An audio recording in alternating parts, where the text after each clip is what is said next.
Right. We're live. I'm going to say hello to some people. Hello, everybody. Can everybody hear us? I always worry. And we don't usually remember to say that until about 10 minutes into it. So we've got Ben. The wonderful Ben. The fantastic Ben. Katanga. Hello. Yeah. We've known Ben. Oh, thanks, Rhiannon. Brilliant. So I think that means we're shouting. We've known Ben for about 5 or 6 years now, and we stumbled across Ben when we were listening to Kevin, what's his name? Baker. Kev Baker. Kev Baker. Kev Baker show, yeah. Was it True Frequency Radio? He used to be on, wasn't it? Unfortunately, he's passed away now, bless him. Yeah. But that's where we got you, Ben. That's how we found you. I was like, bloody hell, this bloke's got the brain of a planet. Who's this guy? So that's why we started watching you, Ben, and we've met up quite a few times since then and become quite good friends, which is absolutely fantastic. We haven't, we collaborated on a couple of projects, and we've travelled several places together, haven't we? Some really interesting places like Glastonbury Symposium and a couple of other places, and Rudlow Manor.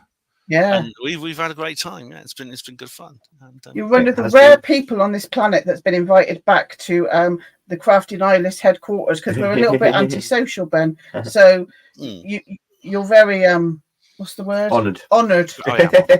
You're an honoured guest. I am. So, tell us a bit about you for people that don't know you. Everybody that follows us probably knows you, but you never know. You might get a few people that just stumbling across you. Well, sure, I'm a former hospital porter. I've actually got my old uniform on today because I went to a reunion last night with some of my brothers from the John Ratcliffe Hospital. Over the course of my life, I've always had an interest in strange things, strange phenomena. I mean, even I have like broken memories of the first 20 or so years of my life, but I do remember distinctly reading books like the Osborne's book of UFOs and ghosts and the paranormal and things like that. And I read Eric von Daniken when I was about 13, I remember, and I was fascinated by it. And as time's gone by through my life, I've come to realize these things. I've come to take these things more seriously as time's gone on, to the point where right now I'd say these issues are the most important in the world today, and gaining an understanding of them has become a necessity. As a result, I started becoming active, probably in the mid-90s. I started becoming active on what you might call the conspiracy theory internet world. And I joined a couple of forums. I was for the first 10 years, I'd say I was pretty much a consumer, and I almost regarded it as a form of entertainment, almost, really. It was just something I was interested in. I was talking about other people and commentating on various things that happened. And then, I mean, most people say, well, it was 9/11 that woke them up, you got to galvanize them. What I'd say for me, it was an incident a little bit later, although sort of 9/11 and things like it contributed. You got to go forward to 2006, because then my daughter came home from school one day, aged 10. She came home from school and told me the school wanted to take her fingerprints. And of course, I knew all about this because I've been following various people online who had been talking about the fingerprinting and the biometric agenda and national identity cards and things like that. But it never really occurred to me that this was real on a sort of gut level. And this is often the case. You always think, well, it's still something very abstract. It doesn't really affect me. And then suddenly I realized, my God, all this is real. All this is real. And it is and it's something that is affecting me in my life and my loved ones right now, and it's going to affect all of us much, much more in the future, unless we do something about it. So that's what. Obviously, I didn't allow the school to take my daughter's fingerprints. I refused. Well, I wasn't even asked permission. They weren't even going to ask us, but I actually contacted them and told them not to do it. If I'd done that now, I'd have just taken her out of school altogether. That would have been the right thing to do. And if I knew more back then as I do now, I would have done that. And I also started Hapanwo. I started Hospital Porters Against the New World Order, which is simply the name for my first blog, which is still there. You can still read it. And indeed, this has expanded into more and more things. And eventually, I started writing books. Like well, first I wrote a few years earlier. I'd written Rockall, which is a conspiratorial novel, and I've written 3 more, the Roswell trilogy, which I'll tell you more about later. And I've been networking, meeting people like your good selves, making friends. I met Rhiannon, and I've met other people online, even if I haven't seen them in real life. And that's really my entire world now. I've dedicated my life to this, and I hope it'll all be worthwhile. I think it is. I think we are going to stop this monstrous agenda in one way or another. I don't know if you're anything like me, Ben. Do you sometimes wish you'd taken the blue pill? It did pass through my head like once or twice during a particularly difficult period of my life when well, firstly, I essentially, the reason I'm not a hospital porter anymore is primarily because of this. And I did think to myself, maybe I just should have been a bit quieter about the whole thing. At least I should have just been a bit more low key. But I don't. It hasn't been it's not something I come back to regularly and was thinking, oh dear, I wish I hadn't done this. It's too late now and things like that. Because I could change if I thought any of this was factually untrue. I could change my mind. I could go back. I met a guy actually on Saturday. I wrote an Apanwo voice article actually on Saturday about a guy. I met a guy in London who used to be on our side and has now become a skeptic. And it's quite appropriate actually that I went to meet him and I had this experience of talking to him because it is relevant to what I'm going to talk about this evening when I do a presentation. But yes, people do sometimes go back out the rabbit hole and things like that, and they get reinserted. Was it Cypher said, I want to be reinserted into the matrix? People do that sometimes, and they often do it for very sincere reasons, although mistaken in my view. Yeah, it's worrying though sometimes because I think when people do go back into the matrix, they disregard everything, don't they? It's almost like, okay, that one particular piece of information didn't jive with me, but instead of just taking that and just going, okay, I'll put that to one side, they kind of throw everything out. They throw the baby out with the bathwater sometimes, I think. It's a lot of people are reacting on an emotional level. I'm going to discuss a particular two particular individuals I'm going to talk about this evening. I think are not the person I met in London, but a couple of others. These skeptic type people, I think, are acting essentially out of emotion. Yeah. Oh, Rhiannon mentioned my classic free speech. Yeah, that was good. I love that. Thank you, Rhiannon. We were there. It was very passionate. We were there. It was I videoed that. That was my camera work. A really good event because we turned up and Mark Devlin was there and he was a bit disappointed because he thought it was only a handful of people and he went off to get a coffee because he asked if he could speak first and I said yeah sure, but then he went off and got coffee because he was worried he was worried no one else would turn up. When he came back there were like about 150 people there and it was really, it was brilliant. I was concerned as well that, is this going to be some kind of is no one going to be here? It's going to be a waste of time. No. Luckily, loads of people were there. And it was really good. Yeah. Yeah, it was. Hi, Nick. Just want to say hi to the Cosmic Twilight. Yeah. Hi, Nick. How you doing? Yeah. How you doing? So recently, Ben, I know we had a little chat just before we came on air, as it were. Richard D. Hall, there's been a development. Do you want to just let us know about that? Yeah, this is breaking news, and it's not good. Now, those of you who've been following this will know that Richard D. Hall is being sued in the High Court by two of these people they call claimants, which is actually Martin and Eve Hibbert, who are a father and daughter who claim to have been injured in the Manchester Arena alleged bombing, which is reported in the mainstream media to be a bombing. And Richard has been researching their case using perfectly standard, albeit high risk, but not inappropriate journalistic methods. In other words, he contacted them on one occasion asking for a comment. He knocked on their door once. And things like that, which is perfectly normal. Reporters do this all the time. But they've now decided, well, I don't know if they made the decision, but somebody's made the decision that Richard should be punished for investigating this. and as a result, these claimants are suing him. I don't know exactly how much money they want out of him. But they want damages and things like that out of him, and he's currently fighting this in court. Richard has had to face an application from the claimant's barrister that he should not be allowed to present any of his evidence in court because it's not relevant. So his evidence that the Manchester Arena event was a piece of a government orchestrated stagecraft, for which he presents, I think, a very, very good case, which deserves an answer.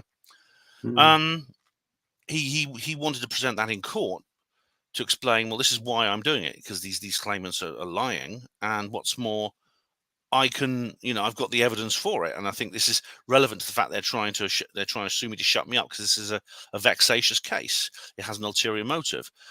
Unfortunately, the judge wouldn't let him do it, so Richard filed a motion of appeal, and that was heard on Friday, and unfortunately, the judge ruled against it. Now, that means that Richard now goes forward to the next stage. This is the final stage of the trial, which is the main trial, which is happening in July. I mean, I don't know if that's the end of it or whether we can appeal after that or what, but I mean, the main trial is it's over 4 days in July. So, obviously, like I really I'm upset this has happened to him, and I'm going to support him as much as I can. I've sent him some money, which hopefully will help his legal fees. We sent him a couple that's good. So far, he has raised plenty of money for his legal fees, which is good. The community is rallying behind him, and that's wonderful to see. But it's just he shouldn't have to go through this. He shouldn't have to face this kind of aggravation. To me, this is as good as a confession. This is essentially the state is essentially admitting. Yeah, they would just, if he was talking nonsense, they would just leave him alone. Because I don't believe that. I suspect that the Hibbets did not actually initiate that themselves. I don't believe they did.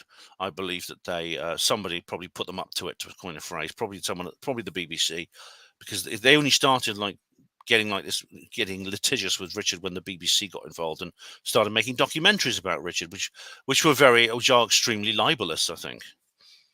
And we were sort of saying, what would be the end? The worst case scenario. Oh, that Richard would be ordered to pay them a lot of money. I mean, I think the hope is from the side of our enemies is that Richard will be bankrupted. This is what they did to Emlyn-Jones. I mean, Alex is now in a really. He is going to say. Alex is now going. He has got such a massive ruling against him. Its record, I think, it's 1.2 billion or something. Yeah, it's ridiculous. Which means Alex essentially is going to be paying people for the rest of his life.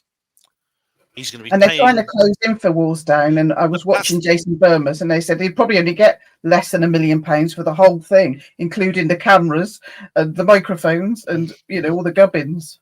Wouldn't even get that. What they want to do is they want to force Alex essentially into bankruptcy so that he can't do his show anymore. And this is what they want to do to Richard as well.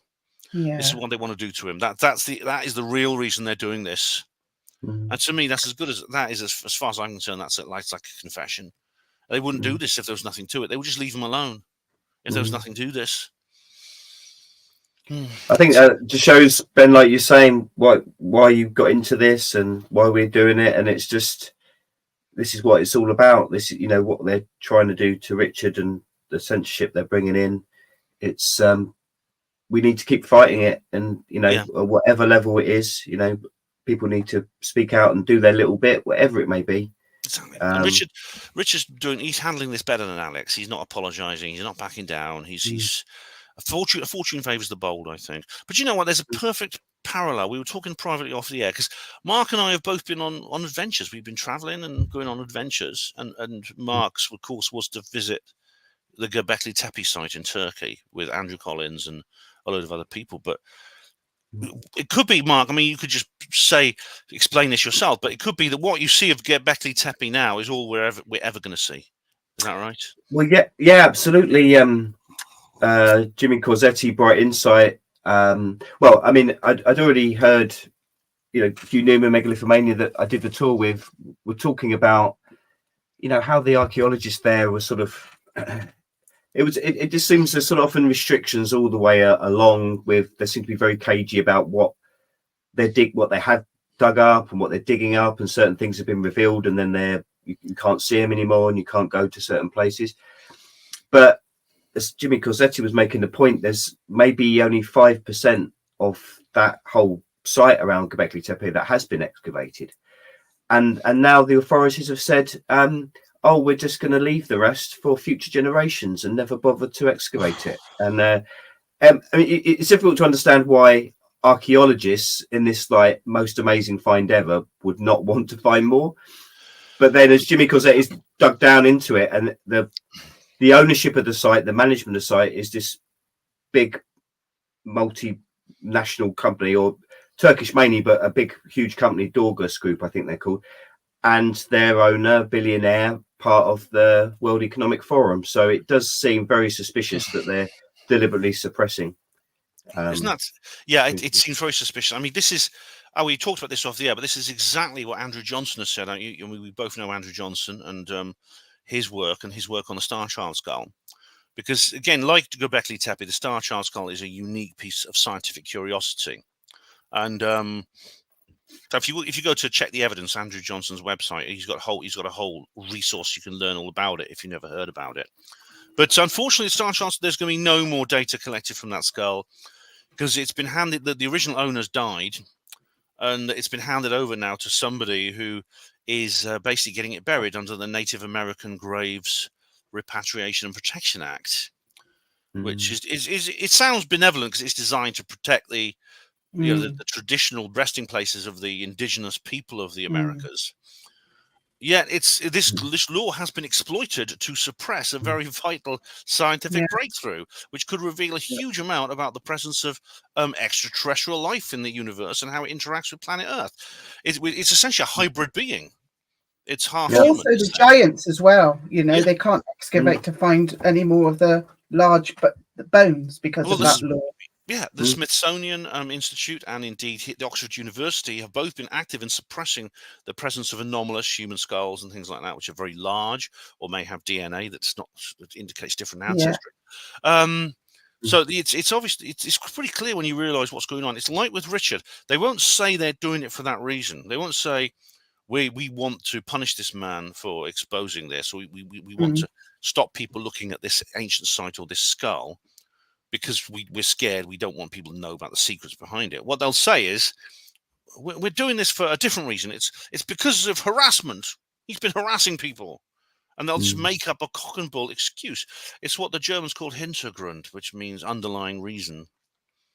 It's a very good word. Hintergrund is a very good word. Yeah, well, that probably is good lead into absolutely your presentation, Ben, really. So, yes. Rhiannon pointed out that Ben looks like he's sat on the lap of a very big skeptical man. A giant skeptic. A giant skeptic. Hilarious. Yes, I mean, nesting in the embrace of this person he's a card-carrying skeptic from the West Virginia Skeptics Society. And if you can see, but he has he has a magnifying glass there. He's got an alien. He's got Bigfoot. And now he's got Ben on his lap. And now he's got me, so he's investigating me. Let me just get to my... That would be ironic if there was a skeptic god, wouldn't there, really? That would be quite an interesting sort of... Right, now this should be... What's happening now? Okay. Well, no, there is, because Ben talks about in the Hindu religion, what they called, Ben, the Kardashians or something. Kardashians? Yeah, something like that. The Charvakas. That's it. It's not the Kardashians. Yeah, all right. Well, it's nothing. Is that? So I do that. How do I... let me. There we go. Oh, right. Add it to the stage. Right. Okay. So let me just. We'll mute ourselves, Ben. We'll mute ourselves. Right. Okay. No problem. Let's have a look. Well, feel free to interject if you want at any particular point. There we go. Right. Skeptics. Who are they? Why are they wrong? And why does it matter? I should be. Go back now. That's good. Oh, great. You can still see. You can still see me. Yeah. And so. I mean, we talked about skeptics already this evening. I mean, I met actually, it was in an event I went to at the London 14 Society. So I met several skeptics actually on Saturday. It was very, very interesting. And I don't have a problem with skeptics so long as they're well behaved. I have skeptic friends, as the saying goes. Yeah, you would say that, wouldn't you, Ben? Yeah, but I do. And I'm curious about them. I become a kind of skepticologist. Who are they? Why are they wrong? And why does it matter? These are three questions I want to answer this evening. And because all of us know what a skeptic is intuitively. We all have them in our lives. It could be a a friend. It could be someone you just meet on a bus and get into a conversation with, or it could be a close family member. It might be your spouse or your parents or your brother or sister. It might be even your child who disagrees with you. More like your children always disagree with their parents out of principle, don't they? Yeah. But a skeptic is someone basically I assume most people here have some kind of belief in weird stuff, ghosts, Nessie, UFOs, government cover-ups, etc., etc. Right now, you will almost certainly at some point, all of you, you will come across somebody who will you'll get caught in the corner by this person who just look. It's not true. None of it is true. It's all rubbish. It's not. None of it is real. All right, and so that is, of course, the skeptics. You all know what that means, but it's a difficult word to define, not least because the skeptics themselves define it. They themselves define it in a way which I think is incorrect. So I think the skeptics themselves don't actually understand who they are, and I will actually address that point in detail.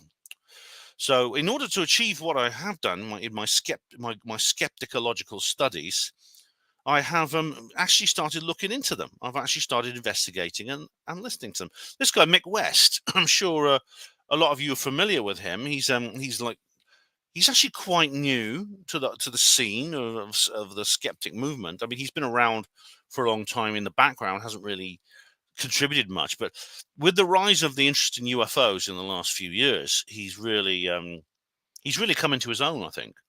Excuse me. He's a prime example of what I'm talking about here. Someone who just says, look, you show him something, he says, that's not true. And the UFO stuff, it starts with UFOs. But if you go to his website, metabunk.org, he has a page for everything. Everything. I mean, he gives a list of all the things that you and I are probably interested in. And he has a list of why they're not true. A whole list of why they're not true. Now, in order to achieve my goal of this study, this investigation, I've done what very few people on our side of the debate actually do. I have actually taken a strong interest in the skeptic movement, what they say, what they believe, and their community and their society. So I've read skeptic books. I've read these two, Paranormality by Richard Wiseman and Bad Science by Ben Goldacre. I've watched this documentary, An Honest Liar, which is about James the Amazing Randi. And I've been to a couple of skeptic conferences. At the top left of this image, you can see some audiences at a skeptic conference. The skeptic conferences would surprise you, actually, if you go to one, because it's almost like a parallel universe of our own. I mean, the big one, I went to one in London called TAM London, which is really a very, very large-scale event. But it was the same structure. You had like speakers, you have an audience, you have a merchandise hall, you can buy things. It's almost like a strange Alice in Wonderland inversion of our own reality. Very, very strange indeed. And I've also been to Skeptic in the Pubs events. I've been to like about half a dozen different ones. Now, Skeptics in the Pub is it's not really a franchise or an organization. It's just a phenomenon. It's a phenomenon. It's basically skeptics meeting up in a pub, drinking and thinking, I think the phrase goes. And very often they just get together and have a chat. I'm going to one of these sort of events actually on Wednesday here in Oxford. There is an Oxford Skeptics in the Pub as well, which I'm a member. Well, I say member, I'm on their mailing list. But most of them invite some kind of speaker to have a talk, and then the audience just provide them a voluntary donation for their petrol money and things like that. And then there's questions and answers and things like this. There are actually over 300 Skeptics in the Pub branches around the world in many, many different countries, including about 150, but half of them are in Britain. All major cities, I think, have a Skeptics in the Pub. You'll find one in all major cities, actually. So if you want to go along to one, I recommend it, actually. They do say non-skeptics are welcome, and they actually do say, like, you don't have to be a skeptic to attend. I've never had any aggravation from them. I mean, when I used to go along incognito, I used to go along just not. I never used to give my opinions. I used to turn up and just sit and listen, and nod along. Since then, since I've become more famous, shall we say, some of them recognize me. You know, they go, "Oh, it's you! It's you! It's him!" And then they ask for my autograph. No, not kidding. Oh, no, I'm not kidding. They don't ask for my autograph, but they say, "All right, you're one of these. You're one of these woo-woos, are you?" And I says, "Well, yeah, I am." Yeah, this happened on Saturday, by the way. I was outed. Well, I say outed, like I said, but I've never had any hostility from a Skeptics in the Pub branch ever. I've never been kicked out or called names. I have had hostility from the skeptic movement in the form of the internet thug element, but yeah, in the longer version of this talk, actually, I go into that in more detail. But there is a nasty side to the skeptic movement, and indeed, they are capable of very bad behaviour online. Indeed, so is our side, unfortunately. It's just part of the internet, the way the internet works. If anyone wants to set up a branch of Skeptics in the Pub in your town, I don't think it's a franchise. Like I said, I don't think there's any copyright on it. You just add your name to the Skeptics in the Pub database, and there you are. It's set up. I think it's simple as that. All right. Now, the ultimate accolade in being a skeptic is to be what they call rock stars. They do use the word rock star. And here we see Gary Heseltine, who I think you know, the ufologist. He's debating with Professor Chris French. Now, Professor Chris French is like he's retired. He's sort of retired now. He still runs the Greenwich Skeptics in the Pub, and he actually appeared at the meeting on Saturday and did a speech for the meeting. But generally, he just doesn't do much now. I think he's going to be at the ASAP event in Winchester, which Leanne and I are going to. But he's sort of been replaced. He has a young apprentice now, and I'll tell you who I think that young apprentice is later. But a young apprentice. But here he is debating with Gary Heseltine. This is on This Morning, the TV show, and it's a live TV. I would never go on television, by the way, unless it's live, because otherwise everything gets censored. We were talking about Richard D. Hall earlier on. Yeah, everything gets censored otherwise.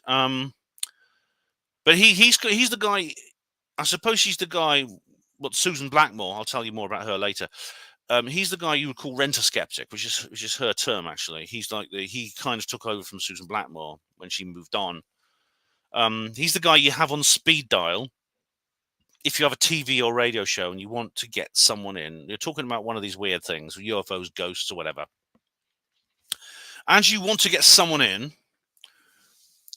to provide balance, to give the other side of the story, give the skeptic side of the story, and he fulfilled that role for many years. Did Frenchie? I actually quite like Frenchie. He's actually quite a nice guy.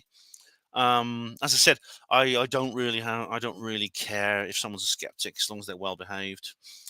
What's that? Sorry, that should have been somewhere else. So I'll come back to that later. Right. What is a skeptic? Well, this is their definition of themselves. A skeptic is one who rigorously and openly applies the methods of science and reason to all empirical claims. A skeptic provisionally proportions acceptance of any claim to valid logic and fair and thorough assessment of available evidence, and studies the pitfalls of human reason and the mechanisms of deception, so as to avoid being deceived by others or themselves. That's a definition from Oxford Skeptics in the Pub. I'm just going to check I'm using the right folder. One sec. I should be. Yes, I am. Good. Okay. So that's the definition they give themselves. But you know what? I don't think that's actually a definition. I think that's a slogan. I really think that the real definition of a skeptic, and again, you could argue over what the word skeptic means. I mean, it literally just means someone who does not believe. It means someone who simply does not believe, a doubting Thomas, etc., etc. I would say the definition of a skeptic is one who has an ideological commitment to subjects like the paranormal, conspiracy theories, UFOs, cryptozoology, etc., being unreal. Someone who has an ideological commitment and wants badly to live in a world in which those things do not exist. And therefore they will use logical fallacies and fool themselves through the pitfalls of human reason and the mechanisms of deception into believing that is the case. That's how I would define a skeptic. Now, of course, you could say, well, that's not a real skeptic, Ben. And I've had debates with this all the time about what the word skeptic means. And it's a bit difficult to solve that issue unless you choose a different word. I mean, maybe debunker is a better word. I mean, you see, maybe I should just use the word debunker for my definition of skeptic rather than skeptic, because skeptics will deny that that's what they are. We actually had it was Mick West himself actually was doing an interview the other day saying, "Oh, I just wish UFOs were real. I'd love it if we were being visited by aliens. I really do, but I just don't think we are." But that's not true. But I think he doesn't really. I suspect, looking at his behaviour and playing a bit of amateur psychology, which I don't like doing because I hate amateur psychologists almost as much as I hate professional ones. But I just can't help thinking that he doesn't actually mean that. So you see, when you read this definition here, I don't actually disagree with anything in this definition. Nothing. I don't disagree with a single word of it. But I am not a skeptic. So how do skeptics fool themselves and others? So as I said, very often they don't realise they're doing it. Well, there's certain tricks they use, which once you're aware of them, I think you'll be able to spot what they're doing, and perhaps disarm them in some way when you're in a debate with them. When one of these guys does catch you in a corner, and I said it could be someone close to you, could be your best mate, could be a colleague at work, could be your spouse, your father, your mother, etc. Could be an uncle and aunt. You may not be in a position where you can really just disengage from them and get away from them altogether. So what you do is you be aware of some of the tricks that they use. And as I said, they're not necessarily actively knowingly using these tricks. It's essentially done on a subconscious level. One of them is raising the bar. Now it says here, demand evidence from your opponent for everything he says. When he delivers, demand more. And when he delivers more, demand even more. Remember, your thirst for evidence must be unquenchable. And what I mean by that is that when you get into a debate with a skeptic, very often they will announce a hypothetical situation in which they would be satisfied that what you're saying is true. And then, but the thing is, when you fulfill that, if you find a way to fulfill that, rather than just, they won't admit that what you say is true, they'll just then move on and add different conditions and more conditions. Raise the bar so you have to jump higher, in other words. I'll give you a perfect example. Would be supposing in you were walking through the woods, walking your dog at night in a forest next to an airbase. And this pyramidal-shaped craft landed in the middle of a field out near the forest, and these aliens got out and started dancing around, right? And you went and told people, you told the newspaper. What would the skeptic say? The skeptic would say, well, there's no evidence for this.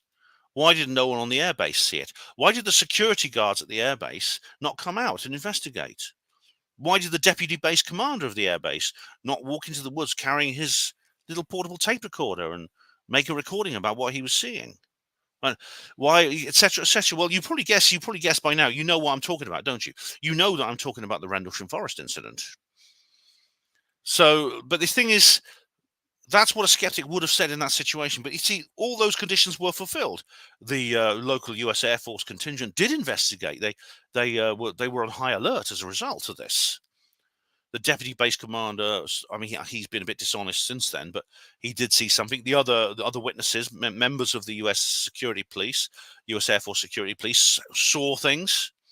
There's been a lot of documentaries, a lot of witnesses. It's a very well-documented case. But what do the skeptics say? Do they say, all right then, I'll admit, it's true. It's true. No, they don't. They come up with cock and bull stories about lighthouses shining through the trees. Joyriding ice cream vans. I'm not kidding you. Truckloads of burning manure. That's true. Believe it or not. So that's what I mean when I say they're raising the bar. Hang on, what's this? Sorry about it, guys. I'm just gonna. It's my daughter. What's she want? Hang on. Did you? Yeah. She just right. So it's 1 sec. Sorry about that. Excuse me about that. That's very unprofessional of me. But I just had to sort something out with my daughter. Right. Don't worry, Ben. I've just been on the phone to Connor, so don't worry about it. They always phone. No matter how many times you say, don't phone at this time. Yeah. I've just texted. I've got my phone on silent, but it's just a text. Yeah. So yeah, that's raising the bar. So do you want to interject at all, guys? No? You okay? Well, we just sat here nodding with you, Ben. Oh, right, okay. To be honest with you. Sure, no worries. Yeah. If you want to say something, feel free. I'm happy to. Yeah, you and keep going. at the end, if anyone in the chat wants to ask a question, I'm happy to take questions. Yeah, This brilliant. That'd be great. it might take about an hour or so to get through this, so That's I'll okay. try not to rush. I'll try not to drag them too long. Sock 'em Oh, in the yeah. oven. Take your Right. time. It's interesting. Thanks. Occam's razor. All things being equal, the most likely explanation is usually the right one. Right. Occam's razor is a problem-solving exercise. Based, I think was it Reverend Francis Occam or someone like that. Which basically says that if you have to solve a problem, always address the most likely, go for the most likely explanation first before you start investigating something less likely. So, for example, if your portable radio breaks down, try changing the batteries first to see if that helps. Don't before you don't immediately open it up and start sticking a screwdriver in and start fiddling with it, because the most likely cause of your radio stopping is flat batteries. So simply go in and sort of just try changing the batteries. On the subject of portable radios actually will come up later in this talk in an interesting way. So just remember I said that. Now the problem with Occam's razor is it only works within a hierarchy of likelihoods that we already know. So it only works with the example with the radio works because we know how a portable radio works. Therefore, we know that flat batteries are more likely to cause a failure of function than anything else. In an unknown system, we can't assign that hierarchy of likelihoods. Skeptics try to do this. So they'll say, well, which is, to give you the Rendlesham Forest incident example, they go into a river. They actually found themselves sucked into some very bad logical situations because they say, well, it's obviously they must have seen a lighthouse shining through the trees, and then you say to them, well, that's very unlikely because these are highly trained security police officers from the U.S. Air Force, and they're trained to defend the base from attack. From invasion and attack, and they've gone through a lot of training. And one of these guys is actually a good friend of mine. One of the witnesses, Larry Warren, and he had to go through some very rigorous training when he joined the U.S. Air Force to learn how to do his job, to become qualified. It's called PCE or something. But they don't let anyone do this job because there was nuclear ordnance at that base. They won't admit it formally, but there was nuclear ordnance at that base, and it's not they don't just let anyone do that. But the skeptic will say, well, it's which is more likely, that they saw aliens from the planet Zog, or that they saw a lighthouse shining through the trees in a part of the woods where it never shines and it's never seen and everyone knows what it looks like anyway because it's a well-known local landmark. And the answer to that is, well, I don't know, because how often do aliens from the planet Zog land compared to this very unlikely situation in which a very highly trained security police, hundreds of them, were fooled by a nautical navigation beacon? You see what I mean? The skeptic is trying to assign a hierarchy of likelihoods where they can't, because they don't know what the system is. None of us really know what this system is. Right, this is a good one. Extraordinary claims require extraordinary explanations. Now, this is a cliche, right? This is a skeptic cliche, and the only reason I only bring this up, this is not really a skeptic fallacy or a tactic. It's just quite funny because this is like this is something they bring up over and over again. Extraordinary claims require extraordinary explanations, and they just say this over and over again. And it's the thing about skeptics is they're not very original in their language. They have habit words and cliches and hackneyed phrases and things like that. Now, could you do us a favor? If a skeptic ever says this to you, could you do this? Could you go like this? Go, oh, that's amazing. That's so. I want to write that down so I sound really witty and really original when I speak. Oh, I've just thought of another one. Hold on to your hats, everyone. It's good to be open-minded, but not so open-minded that your brain falls out. Because, of course, that's another cliche. Believe it or not, Neil deGrasse Tyson said that at a conference just 2 years ago, and he still got a laugh from the audience. Oh, dear. Anyway. Right, the Santa Claus gambit. Maybe skeptics can't rule out the existence of the Loch Ness Monster, but we can't rule out the existence of Santa Claus either. Does that mean that Santa Claus is therefore real? Game, set, and match woo-woos. But that's an adaptation of this one, right? The burden of evidence. So these two really are one point, I'd say. Skeptics are not making the claim. The onus is on the believer to provide evidence that claim is true, not on the skeptic for proving that it is not. The onus. The onus is a word that skeptics love. Funny thing about skeptics, when you get to know them, they tend to use words that no one else does. Now, or they use words very regularly that other people hardly ever use. I'd never heard the word onus until I started talking to skeptics and listening to them. Because although you don't have to be a skeptic to say the word onus, Ben, tell them to shove it up their onus. yes. And another is caveat. They love the word caveat as well. You always hear them say caveat. Now, this is actually a misrepresentation of nearly every serious conspiratorial UFO paranormal researcher I know. I don't believe. I mean, if people say this to me, and I'll come back to this later when I talk about the slur and 9/11 and things like that. I've never actually gone up to a skeptic and say, "Well, you can't prove this isn't the Loch Ness monster, therefore I win." Ha ha ha ha! I win by default. No, I mean, I don't know anyone who actually, because that's actually not true.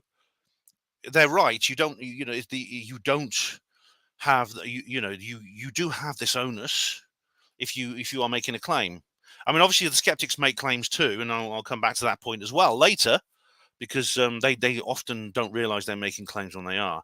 But yeah, so this is actually correct, but this applies only to a tiny percentage of the less people well endowed in the brain department, because very, very few serious researchers actually would say this. I think some very sort of wide-eyed kind of like and less intellectually credible people in our community would say this, but no one's serious. Casting doubt. 9/11 Truthers got it wrong about Payne Stewart's jet because they forgot to take into account that it crossed into a different time zone. Let's talk about that for a while. Now, what this means is that when one of us makes a mistake about a detail of something, in this case, it's about Payne Stewart. There was a lot of conjecture about how long it took the air defenses in the United States on September the 11th, 2001, to respond to these aircraft that essentially had gone missing in their airspace. You see the same thing with MH370. It doesn't quite make sense. And we often use a comparison for Payne Stewart because Payne Stewart was a golfer. He had a private jet because he was very rich, and but the jet actually, a window broke on the plane at high altitude. It depressurized and everyone on board was killed. They suffocated because the plane was like about 35,000 feet where you can't breathe. And they said, it only took them 20 minutes for them to find it, for NORAD with all its radar to find it. When they found actually it was an hour and 20 minutes because it passed over into a different time zone. So that was a mistake that the 9/11 truth community originally got wrong. We corrected that mistake, but then the skeptics keep coming back to it because they want to make out we're wrong about everything else. And they say, well, if you're wrong about this, we talk about this for long enough, people will just start automatically thinking you're wrong about everything else. It's a very deceptive trick, actually. The sneer, right? Yeah. Anyone who believes that we've been visited by extraterrestrial aliens must be a lunatic, a fool, or a con man. If you believe this, you must be a maniac, a simpleton, or a fraud. Right. Now, what does this tell you? Well, I mean, what does this actually mean? Well, let's ask you a simple question. How much bearing does this have, this sentence, on whether or not we are being visited by extraterrestrial aliens? How much does it say about that? The answer is nothing. It says absolutely nothing about whether or not we're being visited by aliens or not. What it's just saying is, if you believe that, you are a lunatic, fool, con man, maniac, simpleton, fraud. So this is what's known as an ad hominem attack, or like a sneer, in other words. It's focusing on you as a person for saying this rather than what you are saying. It's used all the time. I mean, almost everyone. This has happened numerous times to me in my life, and not just over this woo-woo stuff. It's all the time. People will say this. Well, what would you know? You're not qualified to comment because of A, B, and C. You are or you're an idiot for thinking that. And I mean, the worst example must be Oh, Richard Dawkins, right? Richard Dawkins did a 2 series. One was called The Root of All Evil. The other was called Enemies of Reason. Enemies of Reason is the most interesting, where he talks about sort of woo-woo subjects in his own kind of imbecilic and very sort of narrow-minded way. Now, he refers to the 9/11 conspiracy theory only once in the entire program, but he refers to it only in this way. He says, "You may think the conspiracy theories are harmless, but what about the people who say that the Jews were all phoned up the night before 9/11 and told not to go into work?" That's the only time he even mentions 9/11 and what we people who doubt the official story 9/11 say. Right? Well, firstly, again, this is like the burden of proof. I don't know anyone serious who actually believes that. I mean, it's ridiculous, isn't it? You know, just imagine it. Hello? Ishmael, is that you? Yeah, who is this? It doesn't matter. Don't go into work tomorrow. Something's going to go down. What? Who is this? What are you talking about? Oh, I better not go into work tomorrow. As a matter of fact, over 300 Jews died on 9/11, including 6 Israelis. But what Dawkins is doing here, I'll say more about Dawkins later, is he's saying, well, look, if you don't believe the official story of 9/11, it's not that you're wrong, or it's not about being right or wrong. It's just you're a bad person if you don't believe that, you know, the 19 hijackers, etc., buildings falling because of the plane and fires. You're not wrong. You're just a bad person. See, this is a lot of lies, a lot of delusions are maintained in this world through this method. I'll just zoom in a little bit. It's just a coincidence, you know. You must get this one. This is really, really common. It's just a coincidence. Just a coincidence. This is the coincidence line, which you get all the time to describe all kinds of things that we experience, especially synchronicity and things like that. Now, the problem with saying it's a coincidence is it's kind of a get out of jail free card. It is kind of a trump card they can pull out at any time, and say, well, this is a coincidence, therefore I don't have to explain what you said. But you see, I got into a debate with a guy called Dr. Paul Rogers. It was actually at one of the ASAP conferences. Excuse me. And he was saying he was trying to dismiss something as a coincidence. And then I asked him, okay, if you're going to dismiss things as coincidences, what would you say if I won the national lottery 5 weeks in a row? Would you say that was a coincidence? Because it is physically possible. It's physically possible in this universe. There's no laws of reality preventing you from winning the national lottery 5 weeks in a row. If you buy a ticket, as long as you buy a ticket and you're in it to win it, you can win it 5 weeks in a row. I mean, the odds against it they're unimaginably small. I mean, it's literally 13 million to 1 raised to the power of 5, which is a number so huge you can't even your brain can't even comprehend it. But it is possible. It's physically possible. And I said, would you accept that as a coincidence? He said, no, of course not. That's too unlikely. And I thought, right, gotcha. And it was a gotcha, because I said, right, okay, we've established now that there is a statistical ceiling above which you will stop saying things are coincidences. Now, you're going to have to explain to me exactly where that statistical ceiling is. Where's the cutoff point after which you will stop saying things are coincidences? And they won't define it. They mutter things about p-values and Bayesian inference and things like that. But all I'm asking them to do is say, well, look, how unlikely does something have to be before you will accept that it is not a coincidence? And the reason they won't actually get together, because really the skeptics need to do this. They need to have some kind of congress where they actually will state how the point of unlikeliness after which that you can't call it a coincidence. The reason they won't do it is because, firstly, they could be right about everything. Because, like I said, it's possible to win the national lottery 5 weeks in a row. But the second reason is because it's a very convenient dismissal technique, which they don't want to lose because it's useful to them. But it's wrong. I mean, if you're ever caught in a corner, like I said, by someone who's saying, well, that's just a coincidence, always say, okay, well, if I won the lottery 5 weeks in a row, would you call that a coincidence? And then you got them, because then they'll have to say no. And you'll have to say, okay, well, where's your cutoff point then? So that's coincidence theory. Right. Rational explanations.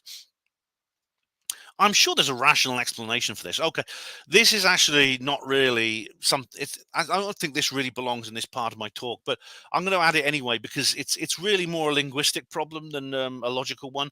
And it's not just skeptics who do this. I mean, Steve Mera has a habit of using this phrase, rational explanation. And whenever I'm interviewing him or talking to him, I said, Steve, can I be very pedantic a minute? And he'll go, yeah, I know.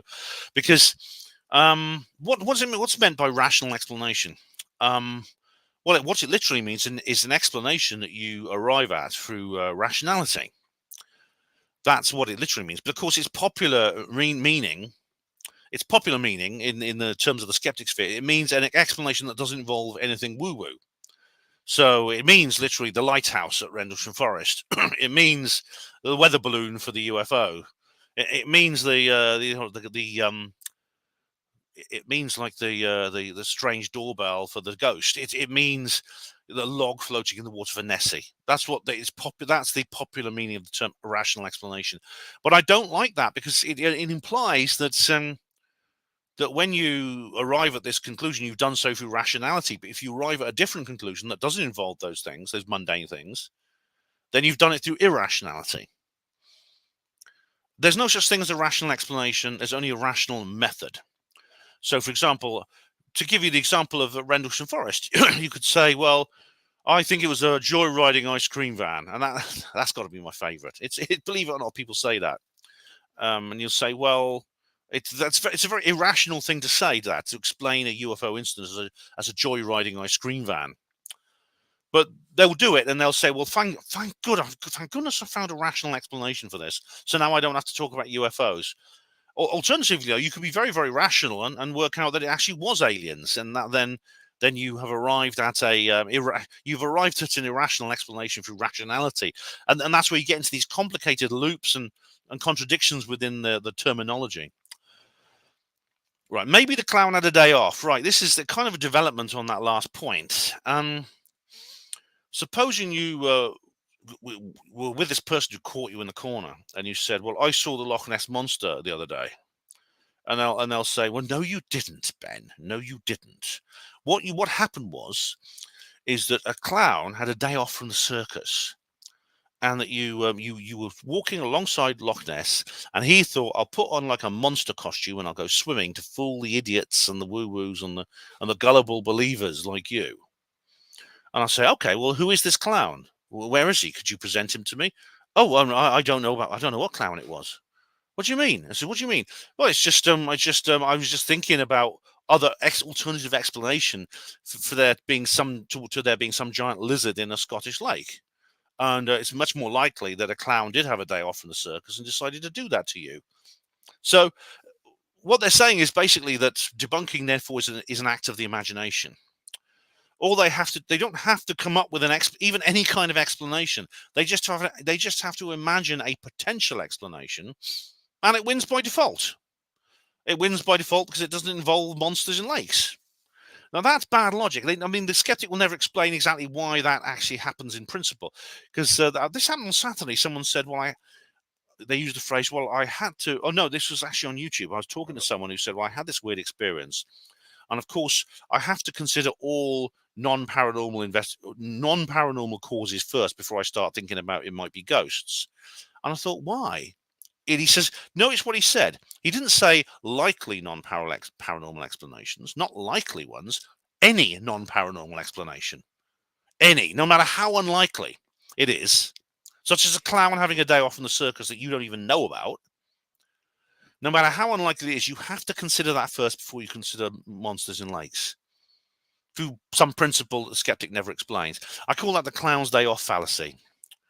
So where do skeptics begin?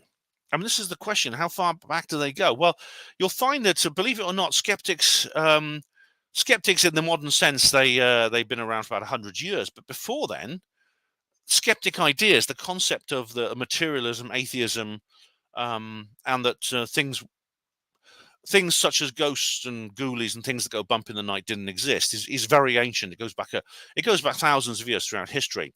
It can be found more than 3,500 years ago in India, where a movement began called the Charvakas. And the Charvakas were a Hindu sect which still exists today, and believe it or not, are still considered part of Hinduism, despite their beliefs. And their beliefs were that there is nothing but material, the gods don't exist, there is no spirit, there's no afterlife. Humans are basically material beings whose consciousness is generated through the processes of the body. I don't think I mean, today skeptics would say the brain, but in those days, I think they thought it was the liver. They thought the liver produced consciousness. And when the body dies, of course, that consciousness ends forever. And it's quite interesting because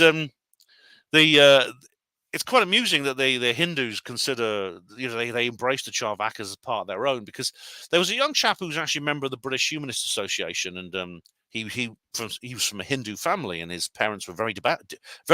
They used to go to the temple at Diwali and light candles, and they used to pray to the gods. They had statues of the gods in their house and things like that. They were first generation immigrants from India, and he thought this young chap thought they're not going to be happy that I've taken this path. And eventually he plucked up courage to tell them. And he went in, knees knocking, very, very frightened, sweaty palm. He stood in front of them and he said, "Mum, Dad, I don't believe in the gods. I don't believe in the afterlife. I think it's all rubbish. I think there's nothing in this world that we can't see, touch, and taste. And there's only material and nothing else. And I don't believe in anything else apart from that." And the parents said, "May the gods be praised. Our son has discovered the sacred Hindu tradition of the Charvakas." So he was a big sigh of relief on his part, I think. But really, if you want to trace the beginning of the modern skeptic movement, I think it really was founded primarily by this chap. This is Harry Houdini, who was very much into S&M, as you can see. He was a kinky guy, wasn't he? But now he was an escapologist. He invented this. He actually invented this form of trickery. He was a stage magician, and his prime trick was to be locked up in, as you see, padlocks and chains and things like that, and to escape from them. And he escaped from all kinds of things: a bank vault. He escaped from a milk churn full of water. I mean, that was quite scary because the audience were wowed by that, because he was in this milk churn full of water, and obviously he has to get out before he drowns. And indeed, even from inside the belly of a beached whale at one point. But one thing he was a skeptic. He was very angry with the psychic mediums, the people he believed were frauds. He believed that all the spiritualist mediums were frauds, and they were basically taking money from vulnerable, grieving people on false pretenses. And he dedicated himself to exposing them, and he had various tricks and ways of exposing them. Now, he wasn't completely honest. I mean, he was, like many skeptics, he actually fooled himself and others too, in my view. And what's very interesting about him is he when he died very suddenly in 1926 on Halloween night. Ooh, someone punched him in the stomach during a fight, and he died shortly afterwards from internal bleeding. But one thing he said, long before he died, he wasn't that old, but he said to his wife Bess, and he said, "Look, if I ever die, just go and see as many of these psychics as you can, and I'll give you a coded message which only you and I know. And that so when they're with you in these seances, if I come through, I will let you know it's me with this coded message." So I think he left the kind of like he left the door open a crack to the possibility that he was wrong. And indeed, there was occasions when he was dishonest, which I don't have time to go into now. But he did a couple of experiments with mediums where he falsified data. But what's interesting is if you look at the official story of his life, Bess did indeed go to many psychic mediums, and indeed lots of his fans did. In fact, every Halloween night they still meet at the Knickerbocker Hotel in New York, and they have a "Where are you, Harry? Come back, Harry" kind of seance, and they still do that to this day. According to official history, Harry Houdini has never come back. He's never come through and given anyone the coded message. But this is where it gets very interesting, and I think a bit sinister. I was at the hospital once when I was a porter, and one of the other porters went, and they were up at the League of Friends store, which is like the charity sales thing in the hospital. And they came back with this book, and they said, "Ben, I bought this for you. I thought you might like it." It was a Reader's Digest book of the paranormal, dated to 1983. It was an old one.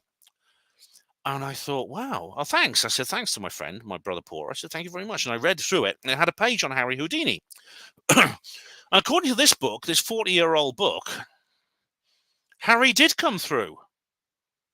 Harry Houdini had come through and delivered his coded message to his wife. Now, why is that absent from more modern histories? And which is real? I mean, is that true or is it false? Because, I mean, I suppose the skeptics will say, well, that's not true, and other more modern histories of his life are. Oh, but I mean, here we get into the realms that essentially history is being rewritten. We have an Orwellian memory hole situation, perhaps. I don't know. I mean, I just don't understand why a book from 1983 doesn't tally on a completely essential piece of information to a book from 2023. So what are skeptics organisations? Do they have equivalent of the Basis Project or the World Exopolitics Network? And they do. There are skeptics organisations. This is PsyCop. People think that's a joke. PsyCop, the policeman of psychical research. But apparently, according to them, it wasn't actually a joke. It was just accidental, because it stands for the Committee for the Scientific Investigation of Claims of the Paranormal. Lots of famous people are involved in this as well. Isaac Asimov, the famous writer, Carl Sagan was a member.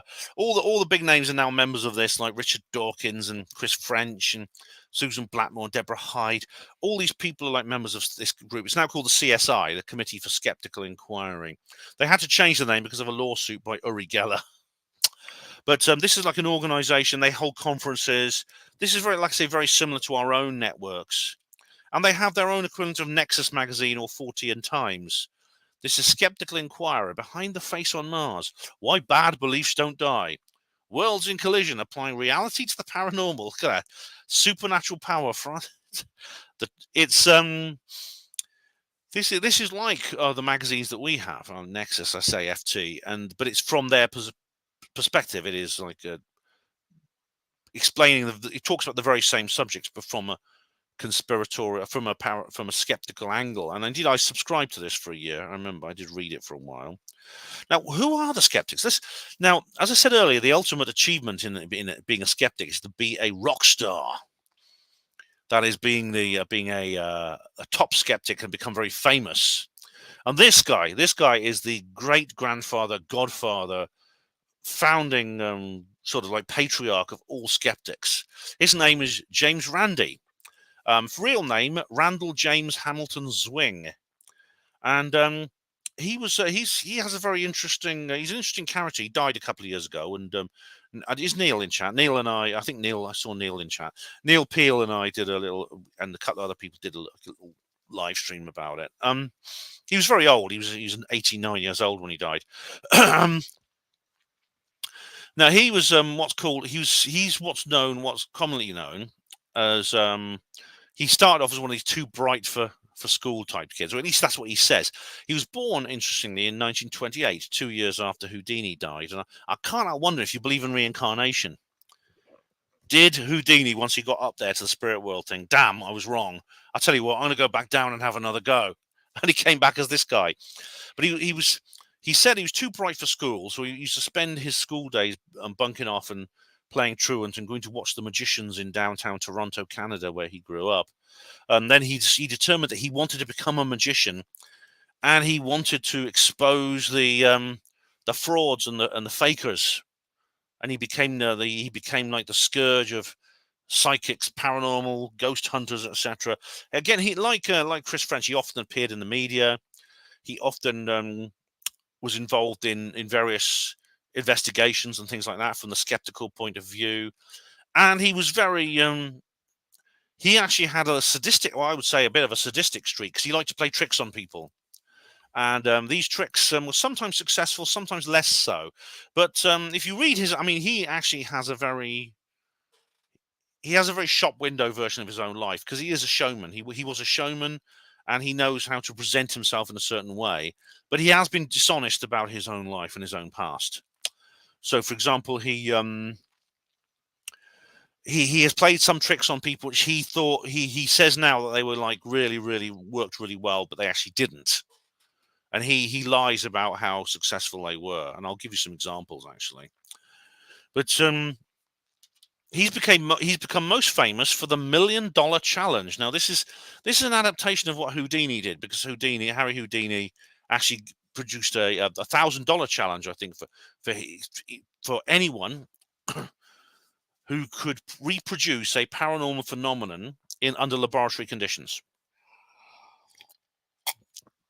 And when Randy got together with Paul Kurtz, the guy who founded Psychop in 1977 or 1974 rather, and what he did, he came up with this idea himself that he would have a paranormal challenge. So he would arrange a situation where you can apply. If you believe you can, for example, conjure spirits or bend spoons or anything like that, if you believe you have that ability, you can go to Randy and then he'll do a laboratory test under proper scientific control conditions, which are agreed beforehand. And if you succeed, he will give you $1 million. And this is he'll just hand this over to you. This money, he'll just hand it over to you on the spot.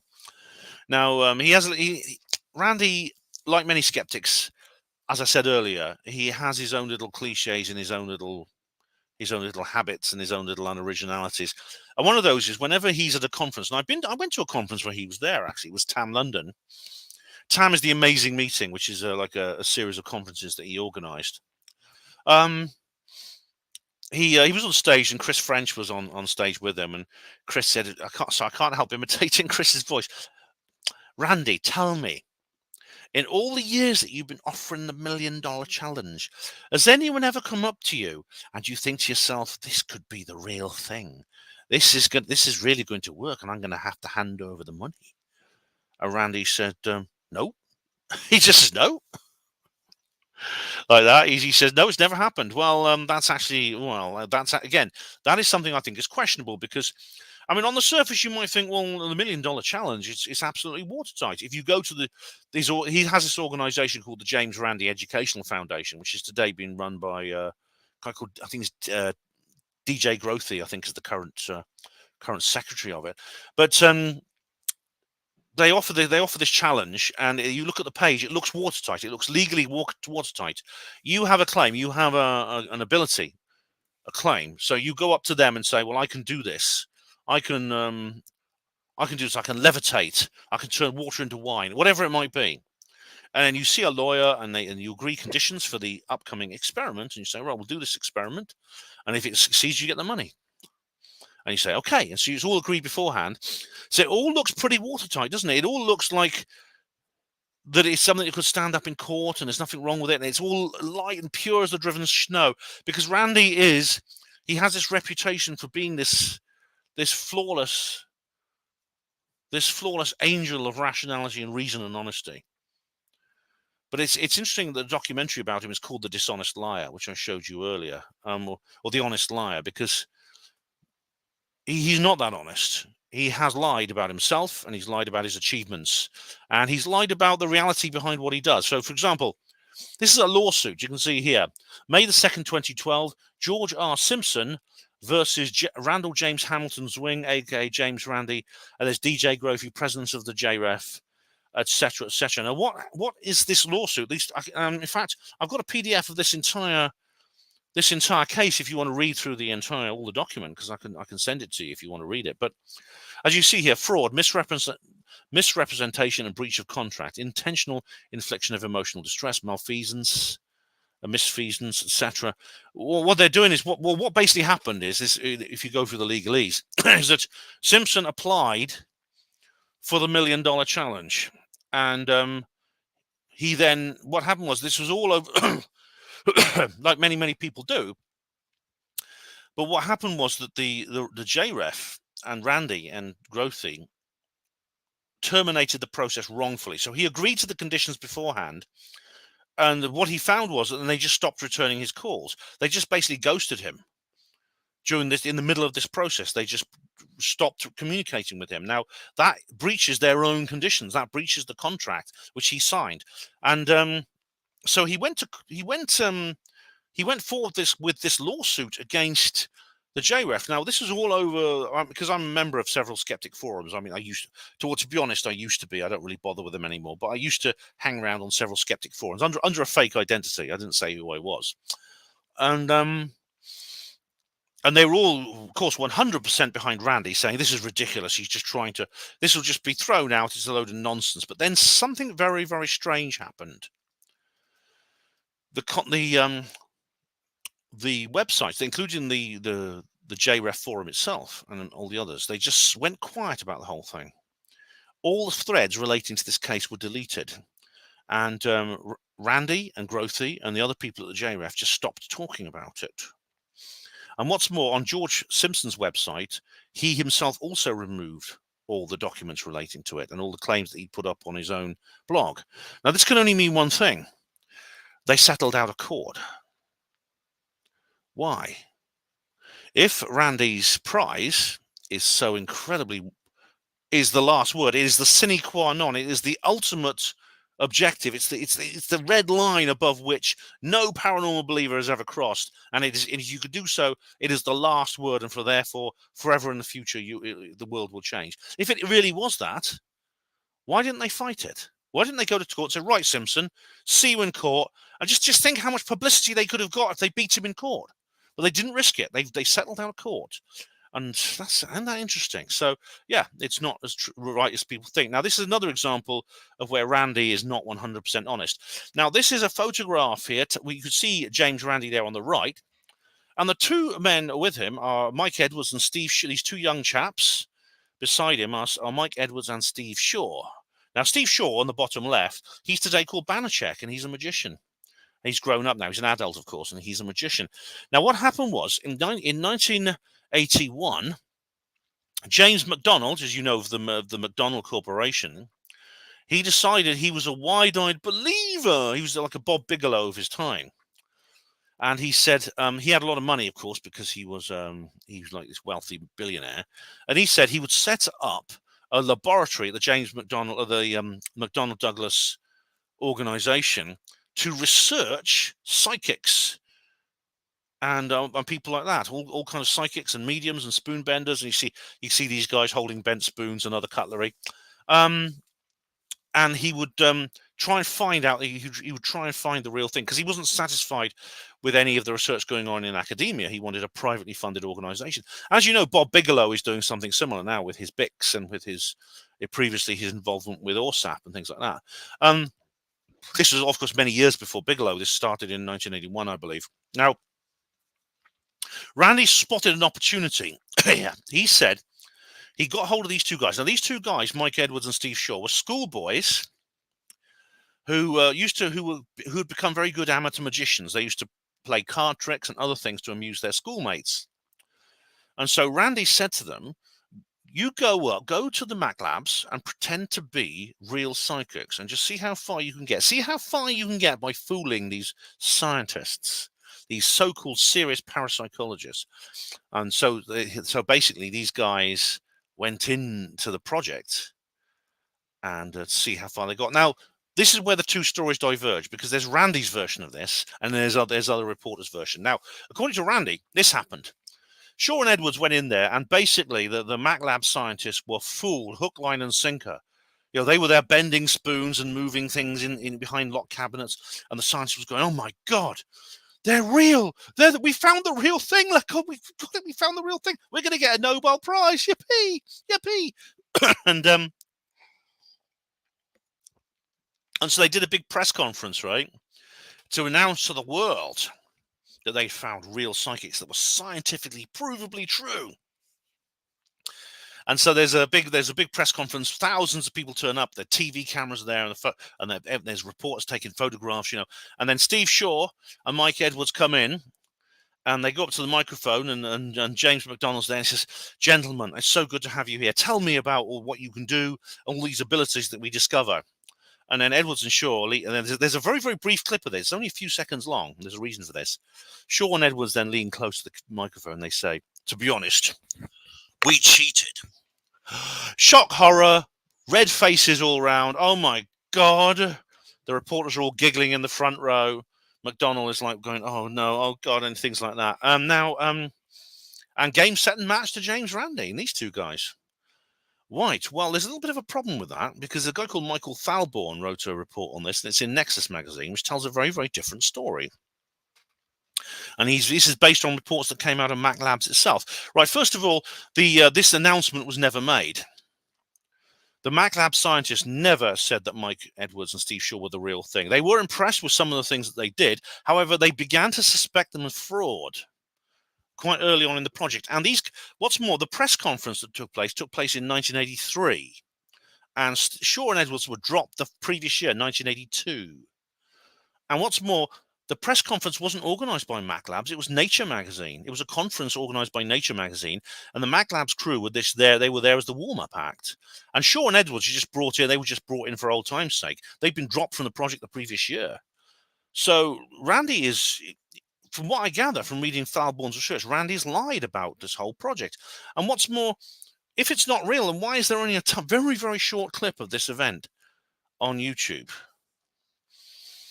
Okay, but credit where credit is due. One thing James Randi did do right was he exposed this guy. This is Peter Popoff.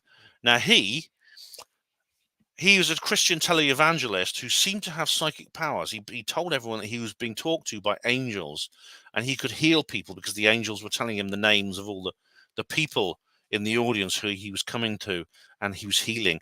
Now, if you can watch all these performances on YouTube, and it's quite shocking. This guy's he's obviously very full of himself.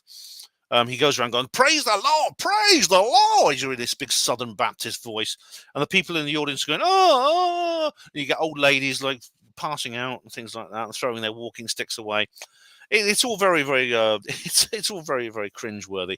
But it gets worse than that, because someone in the audience noticed that while Popoff was saying, "Wow, Mr. Smith, how did I know that? The angels told me to heal you. God is in my head right now, telling me that your arthritis is going to disappear tomorrow. Throw your pills away. Don't take any more medication." Someone noticed he had this strange thing in his ear, a big like plastic plug that was in one of his ear holes, and it was flesh colored, so it couldn't be easily be seen. But it was pretty obvious that it was concealing an earpiece. It was actually a radio earpiece.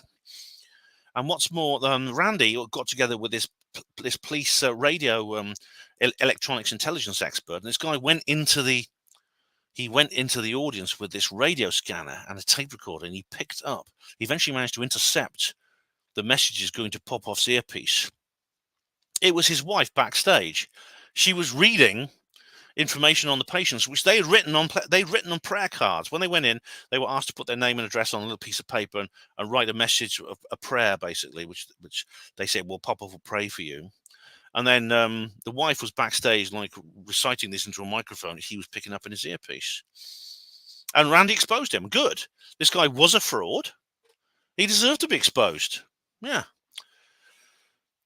But the problem is with skeptics is they've taken, this is where skeptics see themselves as the ultimate arbiters of reason and judgment, reason and rationality and logic, and apportioning all claims to onus, etc. Right? That's how they see themselves. This is a perfect example of what when I tell you that the skeptics themselves don't know who they are or what they are. They don't even understand it themselves. This is Psychic Sally. You may have seen her. She was a celebrity medium. She was on Living TV and things like that. And she also does live tours in studios, live tours in theatres and things like that. And she's very successful indeed. She did a tour. And now when she went to Dublin and did a tour there, somebody accused her of pulling a Popoff. Yeah, grow up. They accused her, basically, what they said was that obviously she has long hair, so you can't see her ears. But someone said they were in the audience in Dublin at this theatre, and in the background they heard this voice, and they looked around, and they couldn't see anyone, but somewhere underneath the seats in this little backstage area, this little alcove area underneath where the seats were, they could hear a voice reciting names: Jonathan Smith, 3rd row, 4 seats from the left, etc., etc. And then Psychic Sally was then coming to this particular person and telling them things about themselves. So this was what was reported. Someone in the audience put this somewhere on a forum or something, or they told a newspaper or something like that they'd heard a voice back behind them, as if someone was in a back room, talking into a microphone, as Sally had a radio earpiece. Now, what happened after that was, now what would you do in that situation? I know what I would do. I would say, okay, we have an accusation here. We have someone who's reporting something. It's not factual, they're reporting something. The next step is to get the evidence, isn't it, skeptics? Isn't it? Why don't you do what Randy did? Get somebody with a radio scanner to go in to the theatre on her next stop on her tour and try and pick up the frequencies or the transmissions to the earpiece. Try and do that. Now, if you can do that, then what you will have done is you will have caught her red-handed, just like Peter Popoff. She will have been caught in the act, and then you can go to the media with the evidence against her. But that's not what these skeptics did. These skeptics were so full of reason and logic and so sure of themselves in terms of science and evidence, they just started publishing accusations against her. The guy called Paul Zenon wrote an article in the Daily Mail saying that, oh yeah, we've proved it. We've proved she has a radio earpiece. We know it. He didn't know it. They hadn't gathered that evidence yet. They just, because on the basis of this hearsay in Dublin, they decided to tell the whole world that Sally Morgan was using a radio earpiece. Now, this is what I mean when I say the skeptics don't understand. The people who say they understand logic and science and reason don't. Sally sued the Daily Mail and won £150,000 in damages, plus costs, and very richly deserved, I might add. I mean, honestly, what are you going to go to court with that? Are you going to go to court and say, Your Honour, we know that she was using a psychic earpiece? And the judge will say, well, did you gather any evidence? No, we just Occam's razored it, and we raised the bar, and we onus and caveat, and case dismissed. Remember, skeptics, ordinary claims require ordinary explanations. Right, this is Mick West. I don't know why I put this in here. This is Mick West here, lecturing at SciCon. Now, this is CSI. This is a conference. Like I said, it's a kind of, they have conferences like we do. I showed you a picture of them at the beginning, didn't I? Yeah, so this is Mick West doing a little lecture there. Now, I've already mentioned Mick West. Now we're going to come on to a different character in this particular world, this world of skeptic rock star superstars. Now, this is Michael Shermer. He's a very interesting character, actually, because he founded the American the Skeptic magazine in the United States. The Skeptical Inquirer is called, I think. Skeptic magazine is like it is a British version of that. Now, Shermer has an interesting past because what he used to be a long distance cycle racer, and he was on a race one day, and he was very tired, as these riders do. He was suffering from exhaustion, lack of sleep, dehydration, etc. And he had like a mystical experience. Now, unlike most people, unlike someone else I'm going to talk about in a minute, Shermer didn't sort of immediately think, oh, this is real. No, he worked out from the very first moment that that this was probably some kind of neurological effect of the brain caused by his condition. And so he decided to become a psychologist and to study this in great detail. And he founded the Skeptical Inquirer magazine, which I showed you earlier on. And he also wrote several books like Why Do People Believe Crazy Things and things like that, usually the usual kind of skeptic type books. But what's interesting about Shermer is after a long career as a skeptic, I get the feeling he's wavering a little bit. I get the feeling he may be questioning his skeptical beliefs, and there's several reasons for thinking this. The first is that he published something on his website, michaelshermer.com, which he doesn't do an awful lot, except that there's not much going on the website. He just publishes links to his articles at the Scientific American. But he published this. He said, I've just had an experience that rocked me back on my heels. He said, it shook my skepticism to the core. If I'd heard it from someone else, I wouldn't have believed it. Now, what he's referring to is an incident that happened when he got married, because he got married to a German woman called Jenny. When she actually moved over to where he lived in Southern California, USA, to get married to him and live with him. And they got married in their home. And you could do that in the States. And he had like a humanist ceremony because he's an atheist, of course. So something strange happened because Jenny had lost her father recently. This was very sad for her. And she had with her a little 1977 Philips transistor radio. Remember telling you that portable radios would come up again? And she brought it over with her, and even though it didn't work, she kept it for sentimental reasons. Sherman said, "Oh, maybe I can get it to work." So he opened it up and stuck a screwdriver into it, so fiddling with its innards and breaking Occam's razor. But after a while, he realised he probably couldn't get it to work, so he just put it in the drawer of his study and he left it there. And because of course she didn't want it thrown away. And they're in the middle of their wedding ceremony and they're just exchanging vows, when suddenly he hears the sound of music and he thinks, "Damn, someone's left their mobile phone on." I mean, this sort of thing does happen, doesn't it? And so he looks around angrily and everyone is going, "No, not me, mine's off." And he hears that the music is coming from up the top of the stairs. He goes up the stairs, it's coming from his study. He goes into his study, it's coming from the drawer. He opens the drawer, music is coming from the radio. And Jenny's standing just behind him, listening. The music is coming from this Philips transistor radio from 1977 that hasn't worked for years. And it's a song that her father particularly liked. And it's almost like, it's weird because that radio it's an old one. It's like an old analog radio. It couldn't pick up modern radio signals. And apparently that song was not playing on any of the local stations anyway. So what the hell was going on? And Sherman said, this is just, it's so like what people describe when they describe this sense of wonder. I can't remember the full quote or every single word of the story, but it was something like that. And so I thought to myself, I'm going to watch this guy because he is now maybe in the beginning of a process which may lead to him changing his mind, because people do. Skeptics do change their minds, just like we do. The guy I met on Saturday, Brent Lee, he used to be one of us. He's now a skeptic. There are skeptics who become one of us. I mean, both sides make converts in this particular debate, and it happens. We cross each other on the aisle as we go past. Now, for many years, nothing happened, and that didn't surprise me because, road to Damascus type conversions are actually quite rare. Mostly people they'll change their mind slowly over a period of time after sometimes many years of doubt and uncertainty. And very often that doubt and uncertainty can be triggered by the kind of experience that Sherman had at his wedding.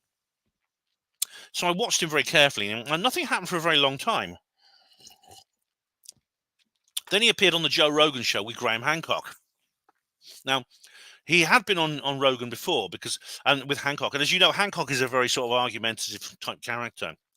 And these discussions with Sherman got very heated, and Graham was like, fucking crap, things like that. But then he appeared on the show, and it was really weird because they got on really well. And apparently they've become friends. He and Graham Hancock are now friends.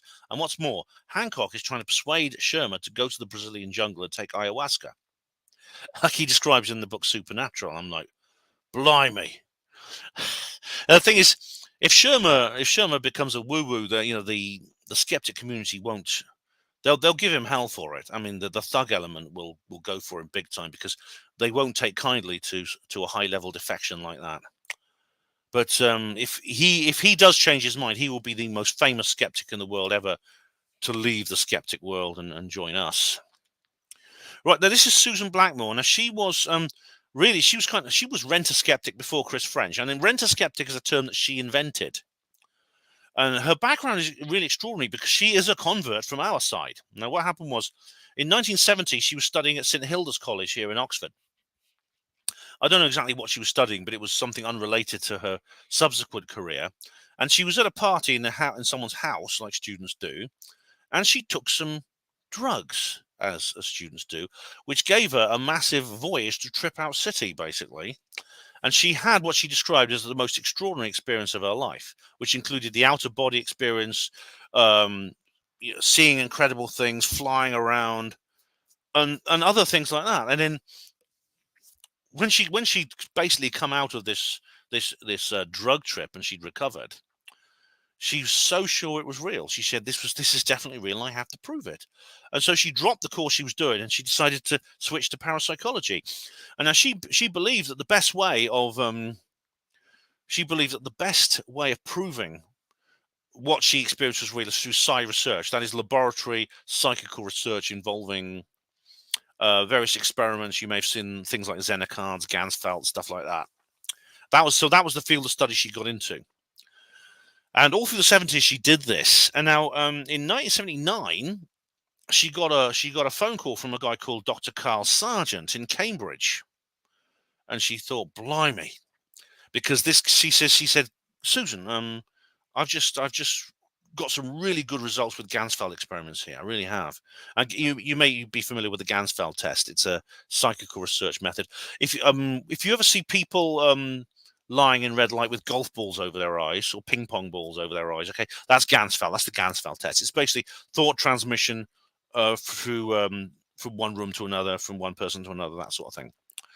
And Blackmore was so, wow, this is incredible. This is it. This is it.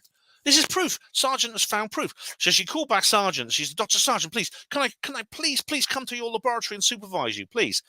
Let me come to your laboratory, please, and let me supervise your experiments. And he said, sure. So she basically burned rubber driving up to the other place. And she joined him in his laboratory. Now, at the end of this particular study, with crushing disappointment, she announced in her column in the Journal of the SPR, Society for Psychical Research, she announced that Carl Sargent was committing scientific fraud. He was cheating. And you can read that article today. I mean, you can actually get it on PDF, and you can hear you can almost feel the heartbreak in her words. She's trying to maintain composure, but it's really, really devastating for her. And it got worse though, because when she got back to her original laboratory in Oxford, she immediately received a bollocking. She was reprimanded very severely by her own professor. Basically, how dare you smear the name of the great Dr. Carl Sargent? Who the hell do you think you are? A mere postgrad, dog's body, daring to accuse a prominent scientist of fraud. You actually accused him of cheating. How could you do that? How could you do it? Susan Blackmore, all she had done is what she believed was her job. She went to this laboratory and gave what she said was an honest opinion of what was going on. And then she felt very bad about the fact that she then was made out to be the villain in this entire story. And she felt a huge sense of injustice as a result. And I know this because when I went to TAM London in 2010, she was she broke down and started crying on stage. Now there was no recording of this. This conference was not filmed, but I remember she told this story on stage, and she suddenly started weeping on stage. Even after 30 years, it still had the power to upset her. She remembered this painful memory, and I think that might have been a reason why. I think it may have contributed to the fact that a few months after this incident with Carl Sargent, she announced that she no longer believed in anything, and she was now a skeptic. And she actually describes it. She said she was lying in the bath one day peacefully, and she just thought, what if all this is just not true? What if it's all not real? And that led to her becoming a skeptic. And indeed, she developed a very successful second career as a skeptic. So it seems it is. I mean, if Carl Sargent was cheating, he got away with it because he was never pulled up on it. And today, I believe he's retired. He actually ended up inventing computer games, and today I think he's retired. So if he was cheating, he never got caught, even though Susan Blackmore tried to catch him. So it could be that, and I was saying this earlier, some people change their mind for emotional rather than rational reasons. We are creatures of the heart, not just the head. Now, Richard Dawkins is very interesting. Hey, do you guys mind if I take a break in a minute? Is that all right? Mark and Liz, just for a couple of minutes so I can go to the loo. Is that all right? Yeah, of course it is, Yeah. Ben. We allow that. Make sure you give it a good shake, Ben. What? Yeah. Male humour? Bloody hell. Oh yeah. Anyway, Richard. I'll just talk about Dawkins, and then I'll go off to nip off to the bog and come back. Right, Richard Dawkins. Richard Dawkins is he's a remarkable character because he's I suppose he's the best-selling non-fiction author of all times. His book, The God Delusion, and I know Rihanna's read this. I don't know if any of the rest of you have read The God Delusion. I have. Became like, I think it's sold over 18 million copies. It's been translated into 50 languages, etc., etc. What this has done for Dawkins, I mean, he has been like a kind of pop scientist for about 20 odd years before then. But what he's done in terms of his career since then, is he has bridged the gap essentially between atheism and skepticism. He has created the phenomenon I call atheoskepticism. Before Dawkins, it was possible, I think, to be a Christian believer or a Muslim or an Orthodox Jew, and not really believe in things like ghosts and UFOs and things like that, or indeed believe in ghosts and UFOs and things like that, and yet have a completely atheistic attitude towards religion. But since Dawkins, I think is no longer possible. He has essentially created a bridge which is unbreakable between the two sides. And if you have any of those beliefs, like if you believe in one and not the other, you'll be told, well, that's, even if you actually say, well, actually, I don't believe in all this stuff, even though I believe in God, people say, no, come on, that's not possible. Dawkins explained it in his book. But Richard Dawkins, like I said, he made these. I mean, even other atheists sometimes kind of like say that he's a lightweight. Intellectually, he's a lightweight compared to many of the others. And what's more, Dawkins is he's not the most pleasant individual in the world, from what I gather. He got into a terrible argument with someone called Rebecca Watson, a skeptic. In the longer version of this talk, I explain the reasons why. But basically, he behaved, I think, in a really obnoxious, narcissistic manner. I think basically he actually does believe in God, but he thinks God is himself. He literally does. I think he worships himself. Funnily enough, people have criticized him even from within the skeptic movement and the atheist circles, but also they've also questioned him from our side. People on our side, obviously like myself, have criticized him. Not only that, but there's a guy called Alistair McGrath who's actually a theologian here in Oxford. He's written a book called The Dawkins Delusion, which I read, and it's a brilliant title, fantastic title. I think it's very great shame that the American publisher didn't have the balls to go with that title, and they gave it something else. So if you buy this in the United States, it's got a different name, like the real truth behind God, or something ridiculous like that, something insipid. And he's written several. Dawkins is God. There's another one. And now Richard Dawkins. Now, how do you think he reacted to Alistair McGrath? Because if someone wants to write a book about me saying I'm full of shit, all right, I don't care. People do anyway. No one's written a book about me, but I have been mentioned in several articles and websites and things like that, and news reports saying that Roberts and Clark said about me, I'm full of retarded guff. They said I was, If people want to do that, that's fine with me. I don't care. Richard Dawkins, because I can take criticism, and if someone wants to criticize me and say I'm wrong, and they do all the time, I leave myself open to comments from all kinds of people on my my YouTube channel, etc. If people want to say that, that's fine. Now, what's Dawkins' response? Dawkins' response to McGrath is thus: he said, when someone mentioned Alistair McGrath, he said, "Well, Alistair McGrath has written 3 books with my name in the title. Never before has a dog been so praised by his fleas." And I thought, you ungenerous, arrogant tosser. That's what I thought, because all this guy's done is he's disagreed with you, and he said so. He's written a book saying so.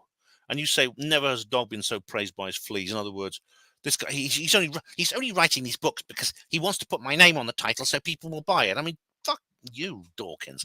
What a knob. Honestly, like I said, are people not allowed to disagree with him? Are people not allowed to write books about Richard Dawkins saying he's wrong? If not, then maybe Dawkins believes he's actually he's created his own religion. You know what I mean? Anyway, guys, I'm going to have to nip off now. Woody said you're not allowed. Am I not? Oh dear. Woody said we're not allowed to let you go. How's everyone getting on in there, actually? You guys having a good time? Are you guys, who's there they're now? having a... Green tea, They're hello. all agreeing with you. Green Tea, Johnny, Rick, Mari, Linda, Margaret. Who have I forgotten? Hello, guys. There's hundreds of them. It's great to see you. It really is great like to see you. 400 now, I think. 450, something like that. Well, I mean, you two could keep them entertained for 2 minutes, and I'll be back. Yeah, right? we'll do our best. We'll keep the fires burning. I was just thinking. Don't talk to Ben. Let him have a wee. I'm not talking to Ben. Go and have a wee. Go off, Ben, I'm not talking to Ben. I'm talking to the accident. multitude. But it just made me think. Actually, I don't know if people have seen it, but there's really good. It's not going to be live on camera, is it, Ben? Blimey. Right. I was going back into the skeptic. Like he's walking into that man's mouth. Yeah. That was terrifying. It does make me think, actually, when he was talking about the Richard Dawkins basically starting his own religion, because there was actually a very good South Park episode. I do remember it years ago, and it was like Cartman couldn't wait for this new PlayStation or something to be to come out, because it wasn't due to be released for like several weeks. So he convinced this other character to like bury him in the ice, so he'd be in suspended animation, and then they could like dig him out when this PlayStation comes out. But he forgot where he was, so Cartman then gets revived like hundreds of thousands of years in the future, and they're all following a religion praising Dawkins, and Dawkins is their holy god, and Dawkins is actually a character in the episode. But yeah, and look at my little head. Look at your little head. Ben's bum. That's an unfortunate. Wait, look at me little. I know, it's an unfortunate. Look, you are actually going enough like plasma into Ben's head. Yeah, this. I know. I've got an idea. Yeah. Give him a little teaser for this Saturday's extravaganza. Well, I just did. Where's my head gone? I just did, in a way, because I said plasma. Yes, and that's it's going to be about oh, clever, isn't it? I have got a Ben hat. Yeah. You know that god? Who's that Egyptian god that's got like a hat that looks like Ben on my head? There's a god. Is it Anubis? I might be wrong. A Benba. No. Is it? No. You're in Ben's pocket, apparently. Ben's pocket. Well, as long as it's just his pocket. That was the Pretenders, wasn't it? So this Saturday, I can't get over my little head in Ben's trousers. Yeah. I'm in Ben's trousers. Oh, Christ. That was Aardman animation, wasn't it? Yeah. Ben's trousers. Well, I don't know, that sounds like an X-rated version of the Aardman, but... So, this Saturday... Ooh, plasma, says Margaret. Yeah, ooh, plasma. I might call the talk that, Margaret. Ooh, plasma. Yeah, I think that's quite good, It's actually. quite good, actually. I quite like that, yeah. So, yeah, we're going to be... Well, I'm not going to be talking about it. You might have. And you might have noticed there was no quiz this week. And... there might not be a quiz this week. Oh, Christ. Either. This is a development. It's not a good development. No, it is a good development. Oh, and by the way, if you want to do a presentation like Nick and like Ben have done, please email me. Okay, guys. We're back. Ben, my little head keeps going in and out of your trousers. Okay. My little head keeps going in and out of your trousers. Right, we'll mute ourselves, Ben. Okay. We've ruined it now. All that professional presentation, and then we've come in 3 minutes, ruined it. Yeah. Maybe later. I mean, maybe I'll tell you like the hold on, I've got to do that. There we go. Well, that's it. It's done. Okay. Maybe later I could tell you the full story of Elevator Gate. I don't know how many of you are familiar with Elevator Gate. Elevator Gate. Yeah, it's do I know Elevator Gate? I might tell you it later if I remember. It's just it takes a long. I might not have time, but it's. Well, everybody remind Ben at the end. Everybody remind Ben. At the end, yeah. Can't just give us little teasers like that, Ben. For God's sake. I'll remind. Okay, so that's Richard Dawkins. So Ben, do the impression. It's Professor Ryan Cox. Yes. Last and definitely least in this rogues gallery of skeptic overlords, we have to come to Professor Brian Cox. Now, this guy he's very typical, actually, of the kind of skeptic, or the kind of pop scientists or skeptics who become big in the mainstream media. Because who this guy was. Now, if a lot of people have said this, people like the scientists who work at CERN, this guy is a particle physicist. And which means he's brought onto TV to comment on everything else apart from particle physics, because he actually knows nothing except his own subject. So that's what he's brought on. But he does have shiny white teeth and silky black hair and a kind of effeminate smooth white skin, and he's photogenic. But you see, a lot of the scientists actually resent him, because he's a very mediocre, apparently a very mediocre scientist. He scraped through like a 2.2 degree and got a job at CERN doing something or other, and then BBC Horizon decided to make a program about 2005, they made a program about Albert Einstein and the centenary of his theory of special relativity. And this guy was interviewed, and well, opportunity knocked. From that moment on, a star was born. But he's basically, as I said, I think he is the young apprentice of Chris French. He's going to be Mr. Skeptic. Not only Mr. Skeptic, he's going to play a completely new role, I think, that's never been played before in the mainstream media. There's signs he's already doing that. And he's very intolerant and very, very nasty at times to people. And for example, he appeared on the QI program in Australia. And they had on, Senator Malcolm Roberts. Now he's he's kind of like the Andrew Bridgen of Australia, and Cox was basically literally throwing papers at him to prove to him that climate change was real. But Cox is not a climate scientist; he's a particle physicist. David Attenborough has named Cox as his natural successor, even though Cox is not a biologist. So, what's so special about this little gimp? Why is he so? Why is everyone so enamored of him? I think he's got the right material. He's got the right material to be a mainstream mega scientific reporter, because he has an inflated version of himself, which is boosted by his lords and masters at the BBC. And like I said, they just give him a script to read. It's about all the stuff he doesn't know about, so he just reads it. And he's sort of photogenic in his own little sort of like rather girly man way. So that's all you need, I think, to be successful in the mainstream media. So let's talk about the skeptocracy. Skeptics often say things like, we believe in freedom and liberation and equality and social justice. Most of them are very left-wing. And they say things like, we believe in we champion a better world in which there's no poverty and things like that. And people are all happy, and when they're freed from religion and superstition and irrationality, we'll live in a far more superior world to the one we have now.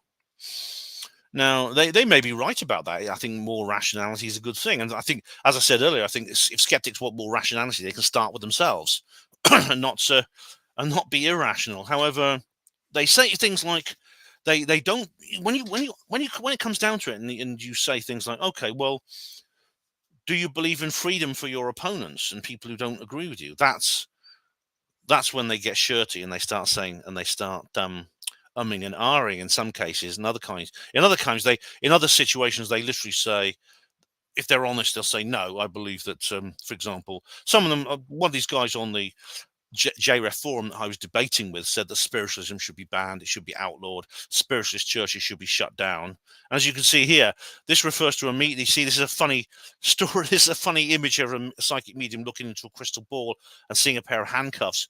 Because in Philadelphia, USA, there was an attempt to outlaw psychic mediums.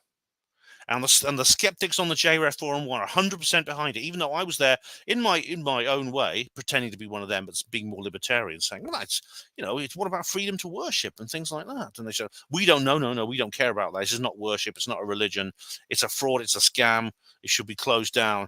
And indeed, this went further. How many of you remember Tedgate? I think some of you do. This is Graham Hancock, who I mentioned before, and Rupert Sheldrake. Now, they appeared at TED Whitechapel. Now, TED, this is ideas worth sharing, as you see, ideas worth censoring. They give you little 20-minute talks. It's all very well produced. And they appeared at TEDx Whitechapel, and the videos were recorded and put onto the TEDx website, but then they were taken down. And there was a lot of fuss about this, and people were writing in saying, why have you taken down Rupert Sheldrake's and Graham Hancock's lectures? And they say, while we at TEDx believe that we want free expression for everyone and the desire to spread new information regardless of our own opinions on it, we feel we have a duty to our viewers and to the general public to take action against information we feel is too highly speculative and contrary to the consensus reality. And so they so this reason we have removed these particular videos from the TEDx YouTube channel. Well, after some more fuss, what they did was they came back and said, well, we have not deleted them. We've simply put them on our channel called TED Controversies, where the problems with their factual nature can be better discussed. Well, what it turned out was that TED Controversies was a brand new YouTube channel, which they set up after all the people were complaining about them for taking the videos down. And Sheldrakes and Hancocks is the only videos on that channel. And the video had got hardly any views compared to the main TEDx YouTube channel. So it's pretty obvious this was an act of censorship. This was an attempt to suppress information which they didn't agree with. Even though Sheldrake and Hancock will say that it's perfectly scientific, it's perfectly legitimate that this be talked about. Why can't we have a discussion about it? Why can't we have a debate? If you disagree with us, why don't you just put up a video explaining why we're wrong? Well, they couldn't do that, could they? Now, this is very interesting. This is these people here. The guy on the far right there is called Jamie Ian Swiss, and I don't know who these two characters are, but the guy on the far left is called Steve Novella, which is a good name because he tells a tall story. Now, he presents a skeptic radio show called Skeptic's Guide to the Universe, which is like the Hapanwo radio of the skeptic world. And what's interesting is he, early on, I mean, if you go through the back catalogue, which I did, I came across a very, very interesting discussion by him, which I think a very interesting discussion on one of the shows, pardon me, which illuminates this self-delusion and this lack of understanding and absence of introspection that skeptics have. Now, guys, I don't know if this is possible. I'd like to play a little audio. What I'll do is I'll open it up and you let me know if you can hear it. Okay, yeah. Ben, when you do it, there'll be a button saying, do you want to share the audio as well or something? Right, I think I've already did this. It says, right, okay, what I'll do is I'll go back to the original share function, which I know because I do this on my own channel, and it says here, I'll just put here entire screen and share system audio. There we go. Yeah. Right, now that should work. So let's just, there'll be a bit of like a mirror effect, but it'll go away. What I'll do is I'll open this and then I'll expand it. Here we go. But this is very interesting. It's only a couple of minutes long, but please do pay attention to this because this is really extraordinary. Pretty good for 6. So I guess the goal then is to teach them to be critical thinkers and let religion take care of itself. I think it would, but it's always a risk. I do.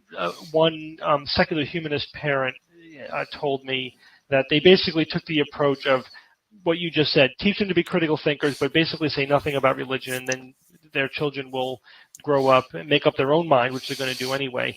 And it turned out that his daughter became a Buddhist, and he was not happy about that. And he thought, in retrospect, that perhaps he made a mistake by leaving it so open-ended. I don't have the answer. I'm certainly not telling people what to do when it comes to that. But his conclusion was, if I had to do it over again, I would have indoctrinated her into non-belief, basically. I would have indoctrinated her into non-belief. Unbelievable. Unbelievable. I would have indoctrinated her into non-belief. Can you just think about that? Just think about what that means for a moment. Just let those words echo around your mind. Let them echo around your mind so you can hear every single fallacy and contradiction in that entire thing. I'll just share again. There, share the image again. There's, thanks. I would indoctrinate her into non-belief. Right. This means, that was Novella talking, the guy on the left. This means that whenever a skeptic comes up to you and says something silly like, well, skepticism is not a belief system any more than the off switch is a TV channel, just play them that audio. Just play them that audio. What Novella is actually saying there is he describes a friend of his who was a secular humanist parent, the child, a skeptic, in other words, an atheist, that he brought the girl up to be what? Rational? Remember the definition of the skeptic?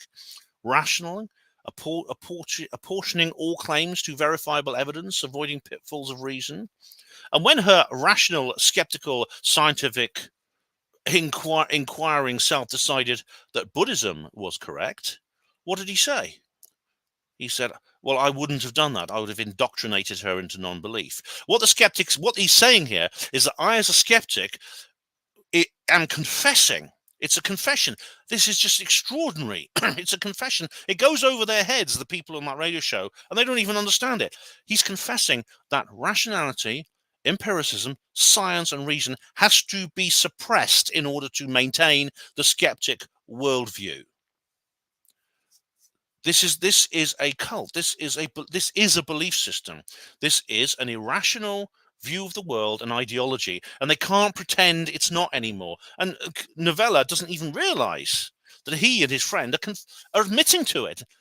It's extraordinary. It's lack of introspection. Right now we come on. This is Patty. You see here, right? This is the famous still from the Patson Gimlin film. Now we come on to the CTCS, conveniently told confession story. Right. Now, this is a very interesting thing, because we heard earlier about claims, about how people make claims. And when they make claims, these claims have to be assessed, they have to be examined, people have to inquire into these claims to see if they're true. Now, someone did make a claim. What happened was Chris Packham. Now, I don't know how many of you know Chris Packham, but he's the guy who should be David Attenborough's natural successor, because he is a biologist. He's a pop TV biologist. He studies wildlife. Now, he should be the guy going into the jungles and hugging the gorillas when David Attenborough dies or stops or retires. Okay, but he's not. They get Cox to do it instead. Yeah. Now, what happened was Chris Packham had a phone call from Bob Gimlin. Now, Bob Gimlin was one of the guys who was out that day in 1967 and made this famous piece of cine film, of which this is one of the frames. He was out there, and they found this Bigfoot basically walked across them, and they filmed it, and it's been nicknamed Patty. Now, what Bob Gimlin said was, "Oh, Chris, I have to confess, after all these years, I have to let you know, we faked it. This is all faked. That's my wife dressed in a furry suit. We got an old gorilla suit from the circus, and we cut bits out of it to make it bigger, and we told her, put that on and walk across in front of the camera, and then we'll get famous saying we filmed Bigfoot." Right. Now, what was the response from the skeptic community when this happened? Right. That's it. We have a confession. It's all over. Everybody, stop what you're doing right now. You close that book. You stop writing. You put that laptop down, right? We have a confession, so it's all over. It's finished. Someone has confessed, so we now know that this Bigfoot is fake. We know it because someone confessed, and that's the end of it. It is case closed. We're not going to look at it or think about it ever again. But a confession is a claim too, and confessions can be falsified. But this is something that skeptics don't realize. So when they get the CTCS, the conveniently told confession story, and they just accept it immediately, the people who subject us to raising bars and Occam's razors and onuses and caveats, when someone comes along and confesses something which tells them what they want to hear, they accept it without any investigation at all. They don't even look at the possibility that this could be falsified. And the person making the confession could be lying. Dr. Paul Vella, a cryptozoologist, I actually met him in Bath in 2011. He's since passed away, sadly. He went to this location. Where this happened is actually very well known, even though it's in the middle of the wood. Gimlin and Patson actually have pointed out exactly where it was, and it's very well known. And some of the trees that were there at the time are still there now. Paul Vella went there, and he did some LiDAR. He did some LiDAR scanning and things like that to judge the area around. And so he wanted to try and get he wanted to see how big this Bigfoot actually was. And indeed, he knows where the footprints was as well, so he knows exactly where the Bigfoot was. He knows how far it was from the camera, and he worked out that the creature you see standing in front of you, or you see walking in this still, is 6'7" tall. Is Bob Gimlin's wife really 6'7" tall? If so, then he better not whinge at her if she burns the toast. Bob Gimlin, I think, made a false confession to Chris Packham. And the skeptics have just, as I said, they didn't do what they should have done if they're real skeptics according to their definition. They didn't say, well, is this true? Maybe we should investigate. They just, no, that's it, case closed. Another example. Another example. Alex Malarkey, the boy who came back from heaven. Alex Malarkey was a young chap at the age of 4 or 5. He was in a terrible road accident, a terrible car crash, and he suffered a traumatic brain injury and many, many other injuries to his spine, to his limbs, to his nervous system, everything. And he basically spent about a year in a coma, and the doctors said he would die. He eventually recovered from the coma very slowly over a number of years, and he told the most incredible story. It was basically, he told a story which was like a near-death experience. And this became, as you see at the top, it became a New York Times bestseller. Now, something very strange happened. This was a true story, it says here, written by Kevin and Alex Malarkey. Kevin is Alex's father. Now, again, I was listening. I found this out from Skeptics Going to the Universe. Steve Novella was telling us about what happened, because Alex posted on Facebook at one point. He's now in his early 20s. He posted on Facebook a couple of years ago that he just made the whole thing up. He said, "Sorry, I'm going to have to confess, but this is me and my father simply concocted this story and decided to try and fool people to try and make some money. I'm very, very sorry about that. And so we'd like to apologize to you all." Now, again, case closed. It's a confession. We're not going to look at it again. And that's basically what Novella and his team on SGU were saying. Now, but then let's look at it. Let's just take a step back and look at it again. Kevin and Alex Malarkey wrote the book, but what happened was Kevin divorced from his wife, Beth, who was Alex's mother. And what happened after that was pretty awful, because Beth sued her own husband and her own son over the royalties of the book. Not only that, but Alex at that time, as you know, as I explained, he had a terrible injury when he was a child, and he spent the rest of his life trying to recover from that, learning to walk again, learning to talk again. And he lives in like a little disabled area of his house. And he found out that being a celebrity is actually not what it's cracked up to be.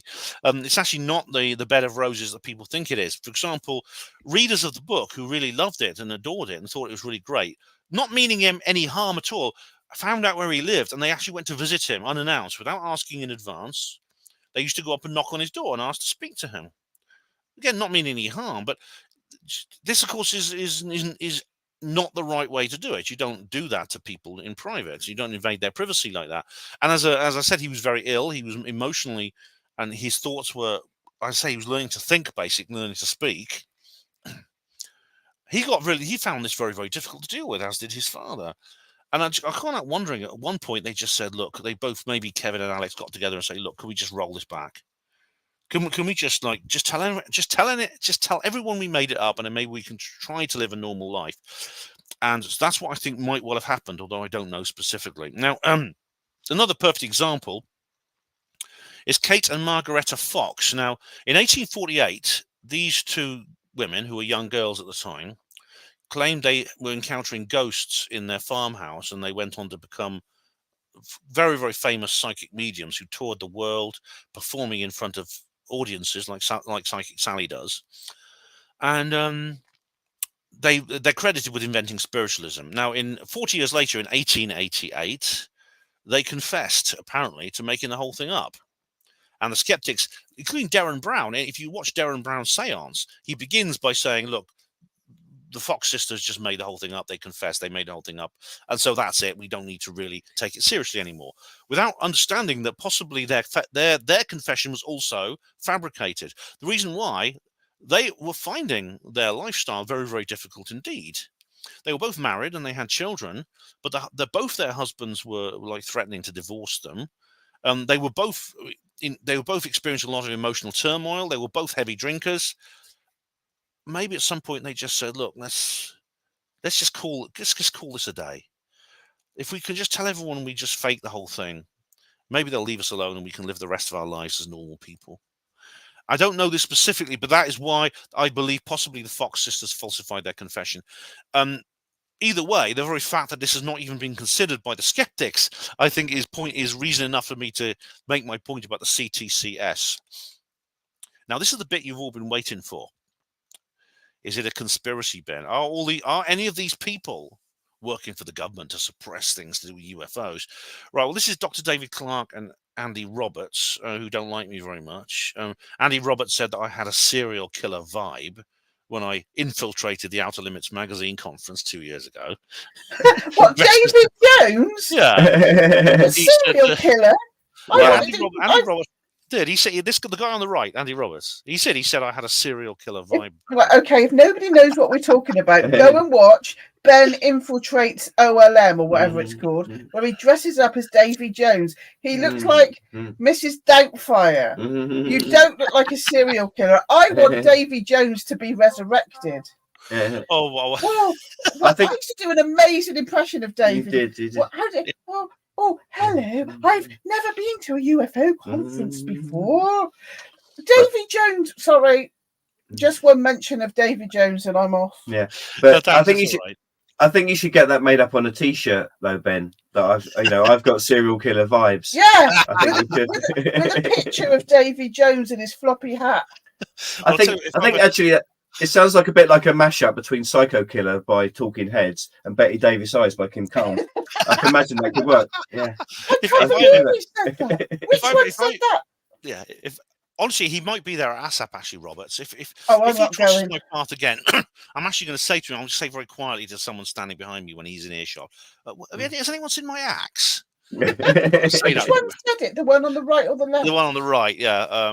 Andy Roberts, yeah. He did. That is ridiculous, right? Carry on, Ben. Sorry. He said other rude things about me. Clark has also criticised me for what I said about Brian Cox. But these guys have become like big UFO skeptics. They're the kind of like a duo. They've written several books together, and they work together. Although Clark is actually more recently he's become more open-minded, I think. But Roberts is like notoriously rude and aggressive. But anyway, what happened was. This is very interesting to know. It's very interesting point is, are they working for the government and things like that? I must say, apart from James Randi, there's actually no evidence that any of the people I've talked about tonight, any of the individuals, are working for like the CIA or someone to shut down the whole UFO paranormal world. But there are questions we need to answer. We need to address. So, for example, this is a book written in 1984 called Sky Crash: A Cosmic Conspiracy. The authors are Brenda Butler, Dot Street, and Jenny Randles. Now, this is a book basically outlining a lot of what we know about the Rendlesham Forest incident today. And Brenda and Dot, I know those two ladies, they actually stand by what they said here all those years ago. But Jenny Randles is different. Jenny Randles, in the late 90s, she underwent some kind of transformation because this is a book bear in mind that she actually co-authored the book with Brenda and Dot. Now, this is a book she wrote and published in 2000, UFOs That Never Were. This is a story about cases which were solved and found out not to be aliens. It's interesting that someone would actually write a book about that. Well, I mean, I know the kind of effort that's needed to write a book, and I think to myself, well, why write an entire book about cases that you've solved? It's like walking forward while looking over your shoulder. And look who she's co-authored it with. Andy Roberts and David Clark. The two guys I showed you, the two skeptics. What's happened to Jenny Randles? Now, I know there's one individual who has stated categorically that he suspects that Jenny Randles is compromised, and at some point she was like recruited or something, or corrupted in some way in the late 90s to change her tune. Now, that individual is actually quite a misanthropic character who tends to say that about almost everybody. But Jenny does need to answer a few questions here. Why this change of mind? Why suddenly is she teaming up with Roberts and Clark to do books, write entire books about solved cases? Why does she think anyone will want to read this?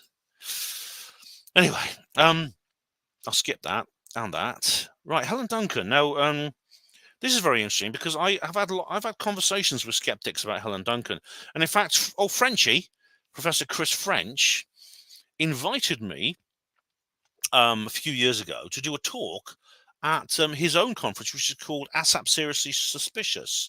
And he invited me to do a talk, and I said I'd do a talk about the Helen Duncan case. This Scottish lady who in 1944 was jailed. She was jailed for 9 months under an archaic law to stop her from practicing her mediumship. Why that was it's a long story. I've actually got an entire presentation on this particular case, which I won't go into details now. But it leads to the it's to do with espionage, it's to do with war, the fact this was World War II and things like that. But maybe there's a deeper kind of cover up here, because as I say, I'll go back to this slide here about the UFO disclosure and the conspiracy theories, because I've said many times, and I say all the time that I believe the government are keeping secrets from us about our true place in the universe regarding extraterrestrial life. But what if they're keeping other secrets from us as well? Now, I was going to ask you, it's interesting. I'd be interested to know how many people have actually seen this film, The Discovery. So I'll come out of screen share, because I'm interested to know if people in the chat know about this, or you guys, Mark and Liz, you know about this. No, we've not seen it, Ben. I remember you talking about it before, Ben. You did a watch party, I believe, or something similar. I did a review of this particular. I did a review of this particular event. This is an extraordinary film, right? It's a very, very interesting film, because this is a film. Robert Redford plays a scientist called Thomas Arber, who discovers scientific proof, that the afterlife is real. And the film explores the kind of social consequences of that. And I get the feeling this is very much skeptic. It's a kind of skeptic propaganda, or at least it's an embodiment of skeptic fears, because what happens is people suddenly start committing suicide all the time because they know there's an afterlife after them. And I think the skeptics kind of like this. They're saying, well, if you tell people they got an afterlife, the value of the life they're living now will be reduced to the point where people will end it, like if they max out their credit card or something. And I mean, I don't believe that's actually the case. I don't actually think, from what I gather, there's any evidence that rates of suicide increase for people who believe in the afterlife compared to those who don't. I know that people who believe in no afterlife also kill themselves. But there's a very interesting scene in the film where Harbour is actually he's in his laboratory talking to his son, who's gone to visit him, and his son has gone to see him to say, look, you need to tell people we were wrong. And Harbour says, but why? And he says, because people have, and then his son says, people have died, Dad. People have died as a result of this. And he says, well, we weren't wrong. He says, we were wrong because people have died, and we have to tell people that you were wrong and you made a mistake.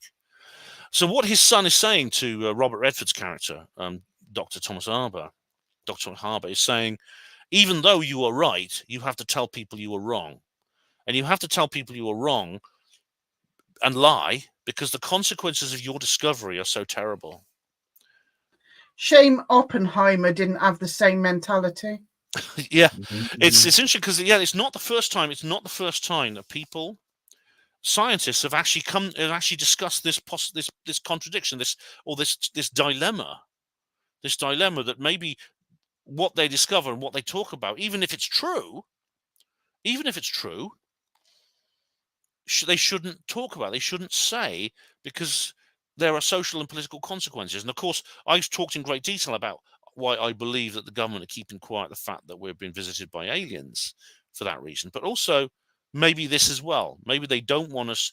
Maybe they're suppressing evidence of the afterlife for the same reason. And maybe this was James Randi's role, because he was asked once. James Randi was asked once in an interview. So why do you do what you do? What made you an atheist, skeptical materialist? And he said he paused, like he didn't know what to say, and then he came out with just like something which is just so intellectually lazy. I couldn't believe it. He said, "Oh, I read Charles Darwin." And I thought, what? I think Randi may have been one of these people who are going up to who wants to go up to people like Robert Redford's character and say, just tell people we were wrong, because even if we're right, if everyone knows that we're right, the consequences will be so terrible. Now, as I said, I've written these books, which I recommend everyone reads. If you like The Crafty Nihilist and what they talk about, I think you'll enjoy these books. They're fictional, but they're all about what would happen if we got the truth instead of the lies about the kind of subjects we talk about, including what I've talked about in this particular presentation. Roswell Rising, a novel of disclosure. Roswell revealed the world after disclosure. Roswell redeemed humanity after disclosure. The Roswell trilogy. And if you want to know more about me, this is where you can find me. Hapanwo, www.hapanwo.blogspot.com. Hospital Porters Against the New World Order. My name is Ben Emlyn-Jones. Thank you very much. It's been good doing this presentation for you all. I much appreciate it.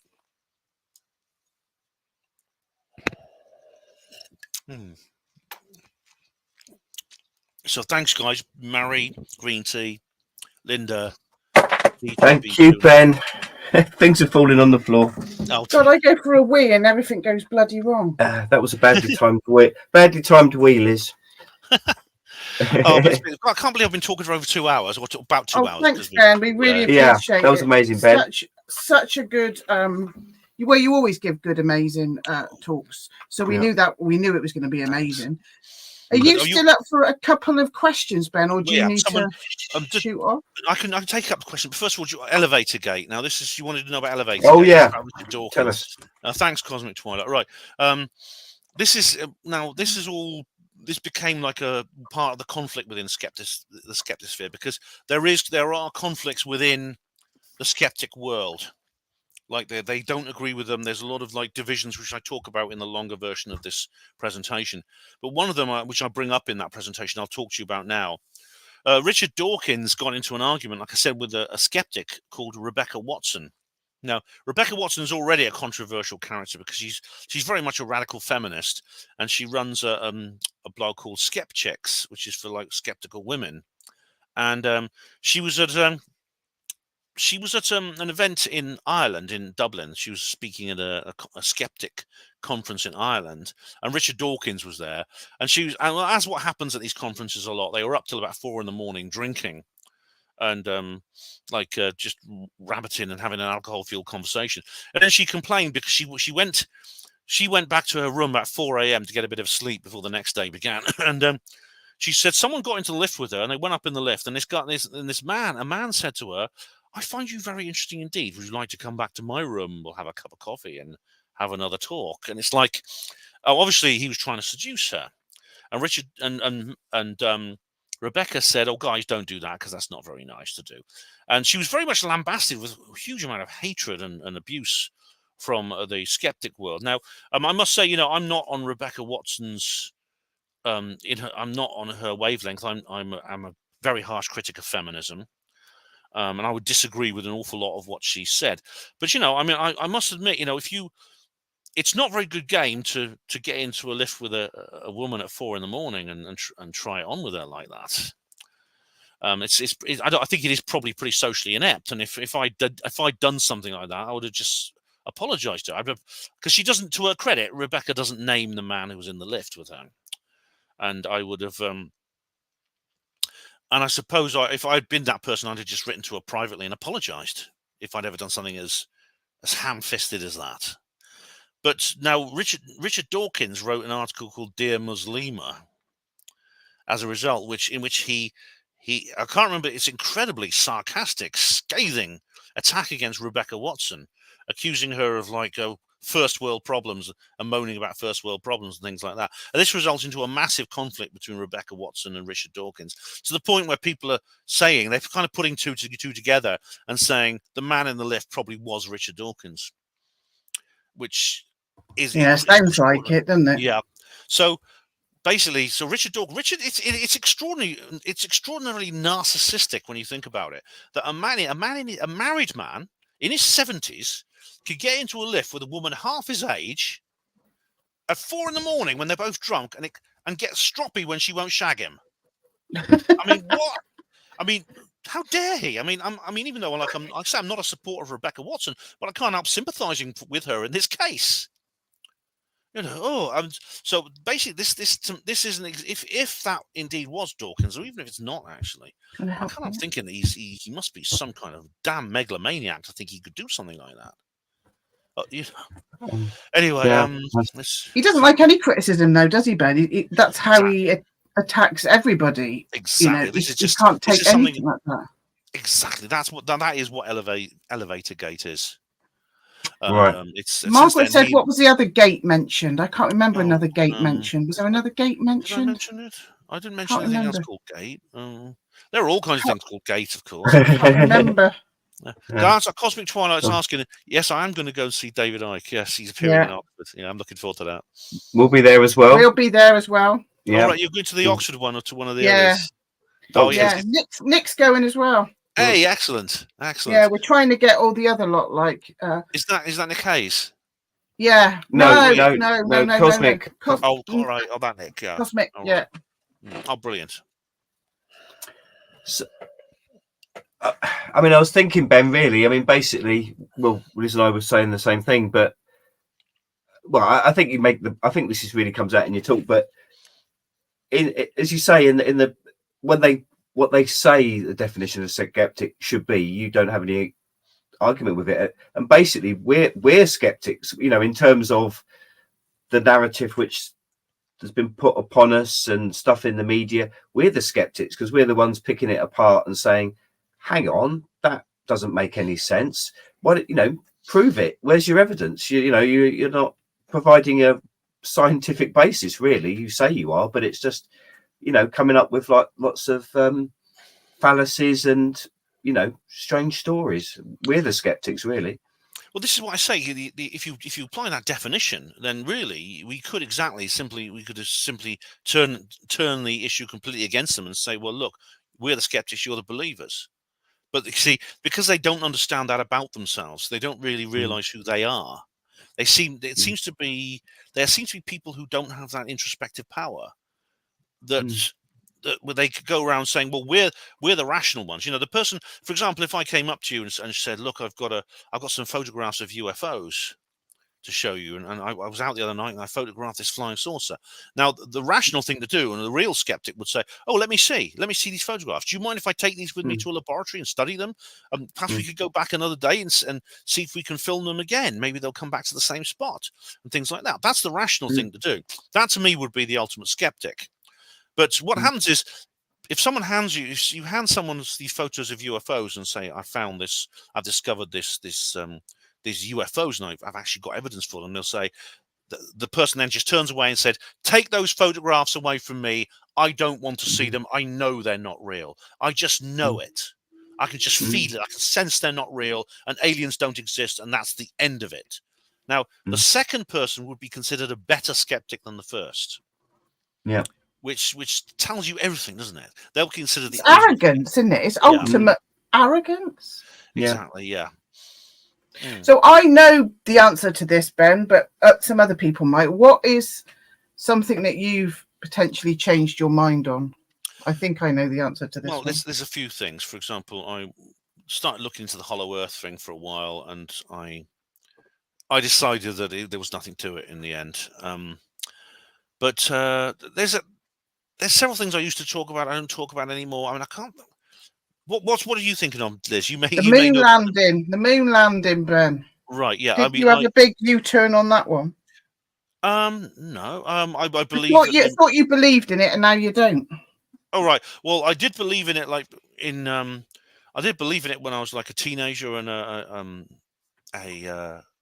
20s, when I was in my 20s and that. I mean, in the mid-90s, I kind of started. I discovered like Percy and Bennett in their book, and I read that, and I watched videos with Marcus Allen, and I started to realize that it probably. I came to the conclusion I did now. Since then, I haven't really changed my position on that particular one. I think Rick's got a question. Rick, what is your take on Geff the Talking Mongoose? I don't know if anybody's seen Ben's video going to where is it? Isle of Man. Isle of Man. Yeah. It's a famous, quite a famous woo story. Very. I mean, this is very interesting because I went across to the Isle of Man, a place I've never been before, with it's a team from the LAPIS, the Lancashire the Lancashire Anomalous Phenomena Investigation Society, and some more people, and we did a tour of the whole area, including the house where allegedly there was this creature called Geff the Talking Mongoose, and it was an old house built on top of a hill in a very remote area, and the family reported that there was this talking creature. It was a very strange story. I find it hard to believe they made the whole thing up. It just doesn't fit. They didn't really gain anything from it, and there doesn't seem to be any motive for it. I mean, Arthur Conan Doyle and several other people came over there in the sort of early 1930s and investigated them. Nandor Fodor, another researcher, went over there. There's recently been a film made about it, which is really bad. It's not very good, not very accurate. What do you think it was, though, Ben? I think they were having some kind of experience of some kind of entity, a djinn or maybe something similar, was actually haunting that particular location. And you can go and visit the house. Unfortunately, it's gone. There's only the foundation left. But it's a strange creature. It called itself the eighth wonder of the world. It described it was a very mischievous creature. It used to travel around the island on the bus and talk to people. And So as Rick said, weird, it could speak several languages as well. Although it was actually not, there was some controversy because apparently the family, it could speak English and Manx, the language of the island, but also Hindi, which apparently the father spoke because he'd been in the army in India or something. So there was always this question mark over whether they just made the whole thing up, but it doesn't seem likely. I think there's more to it than that. Very strange. So other people on the island said if the girl was getting on the bus and talking to him and that sort of thing, it was verified by different people. No, unfortunately, the islanders took a very dim view. I mean, the family were from off the island. They were sort of like, so there was a bit of a League of Gentlemen kind of attitude on the island in those days, and they'd actually come from Liverpool and they'd moved there, and to this day, actually, I found that the actual native Manx people are actually very skeptical about the whole thing. Oh right, the ones we met and talked to, including the local paranormal group. We did like a ghost hunt with the Manx paranormal group, and the lady who ran it is very skeptical of Jeff and said, "Oh, they just made the whole thing up. It's a load of nonsense," which is a pity because they could. That's a good tourist trap, really. Yeah, I'm surprised they haven't made more of it. To be honest, there were lots of people visit that location. I mean, there was like they leave little gifts and things for Jeff. It's quite cute. So they don't have like little key rings with it on or anything like that. It's not. They don't kind of monopolize that kind of. They should do. The tourists they do. Yeah, sitting on a gold mine, eh? Yeah, absolutely. So, what have you got coming up next, then, Ben? What's going on next? What have we got to look forward to? Well, I'm off on a couple more adventures. I'm going to. I've been traveling a lot the last couple of years, actually. You know, like yourself, You've been to America twice in the last 6 months. Yeah, I've been to conferences in the United States and indeed in this country too. I went to one just over a week ago. Actually, I went to a conference, and I'm going to another one. Not long actually. When is the next one? I've got so many. I'm going to Lytham St Anne's. Are you? I'll do the Mark Devlin is doing a walking tour of Oxford on Friday the 19th of July. Oh, okay, yeah. Which I'm going to. That's his second one now, isn't it? Yeah, we're going to do another one. The first one was a great success. Then I'm on tour. Yeah, at the end of the month I'm going on tour. Yeah, so plenty of cocaine and. Ben's on tour. I don't think Neil Peel, Neil Ward has invited me to several events in the Dorset area. Awesome. So I'm going to be going there speaking. I'm doing at least 2. I may be booked for others. So, if anyone wants to book me to do a tour, I mean, I don't charge for my time, and people can. Oh, that's good. Yeah, all you have to do is like basically give me a place to stay overnight because probably most events need an overnight stay because I don't have a car. So just give me a place to stay. Could be someone's settee, and that's it. And just if you can cover my travel costs, that's good. But that's negotiable as well. So, but you've got loads of different talks that you do, Ben, and they're all equally as interesting. So, thanks. Yeah, I can do another one for you anytime because I've got about a dozen different talks I do. Yeah, well, anytime, Ben.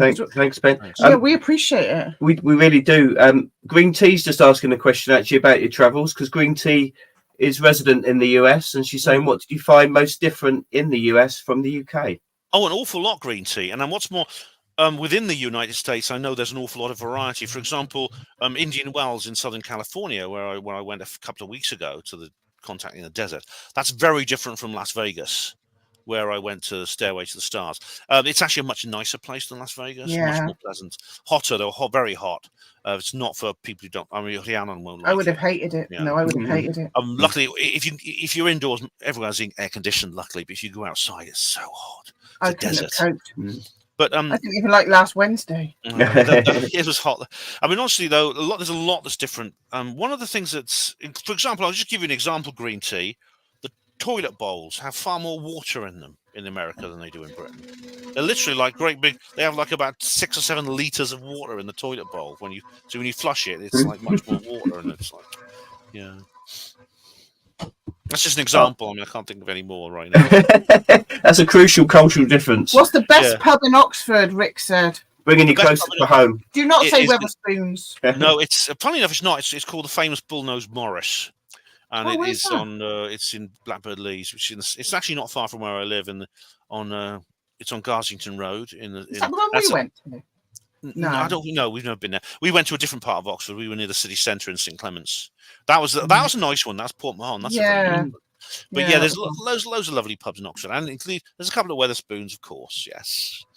No. I was going to say actually, Ben, about the Shermer guy. I did have a quick look on his website today, and it looks like I don't know when he's written it. Sorry, but it looks like it's a new book out, and it's about conspiracy theory, and he seems like he's going down the route of why do people fall for conspiracy theories? I wish they'd fuck off then. People. I mean, he did it in the blurb. It was saying, some conspiracy theories are true, but then it was like mentioning one back in the Roman era or something like that. I think they mind their own fucking business. If they don't agree with us, fuck off. I don't be sticking my nose in their business. Get some of my whip band. Patronising.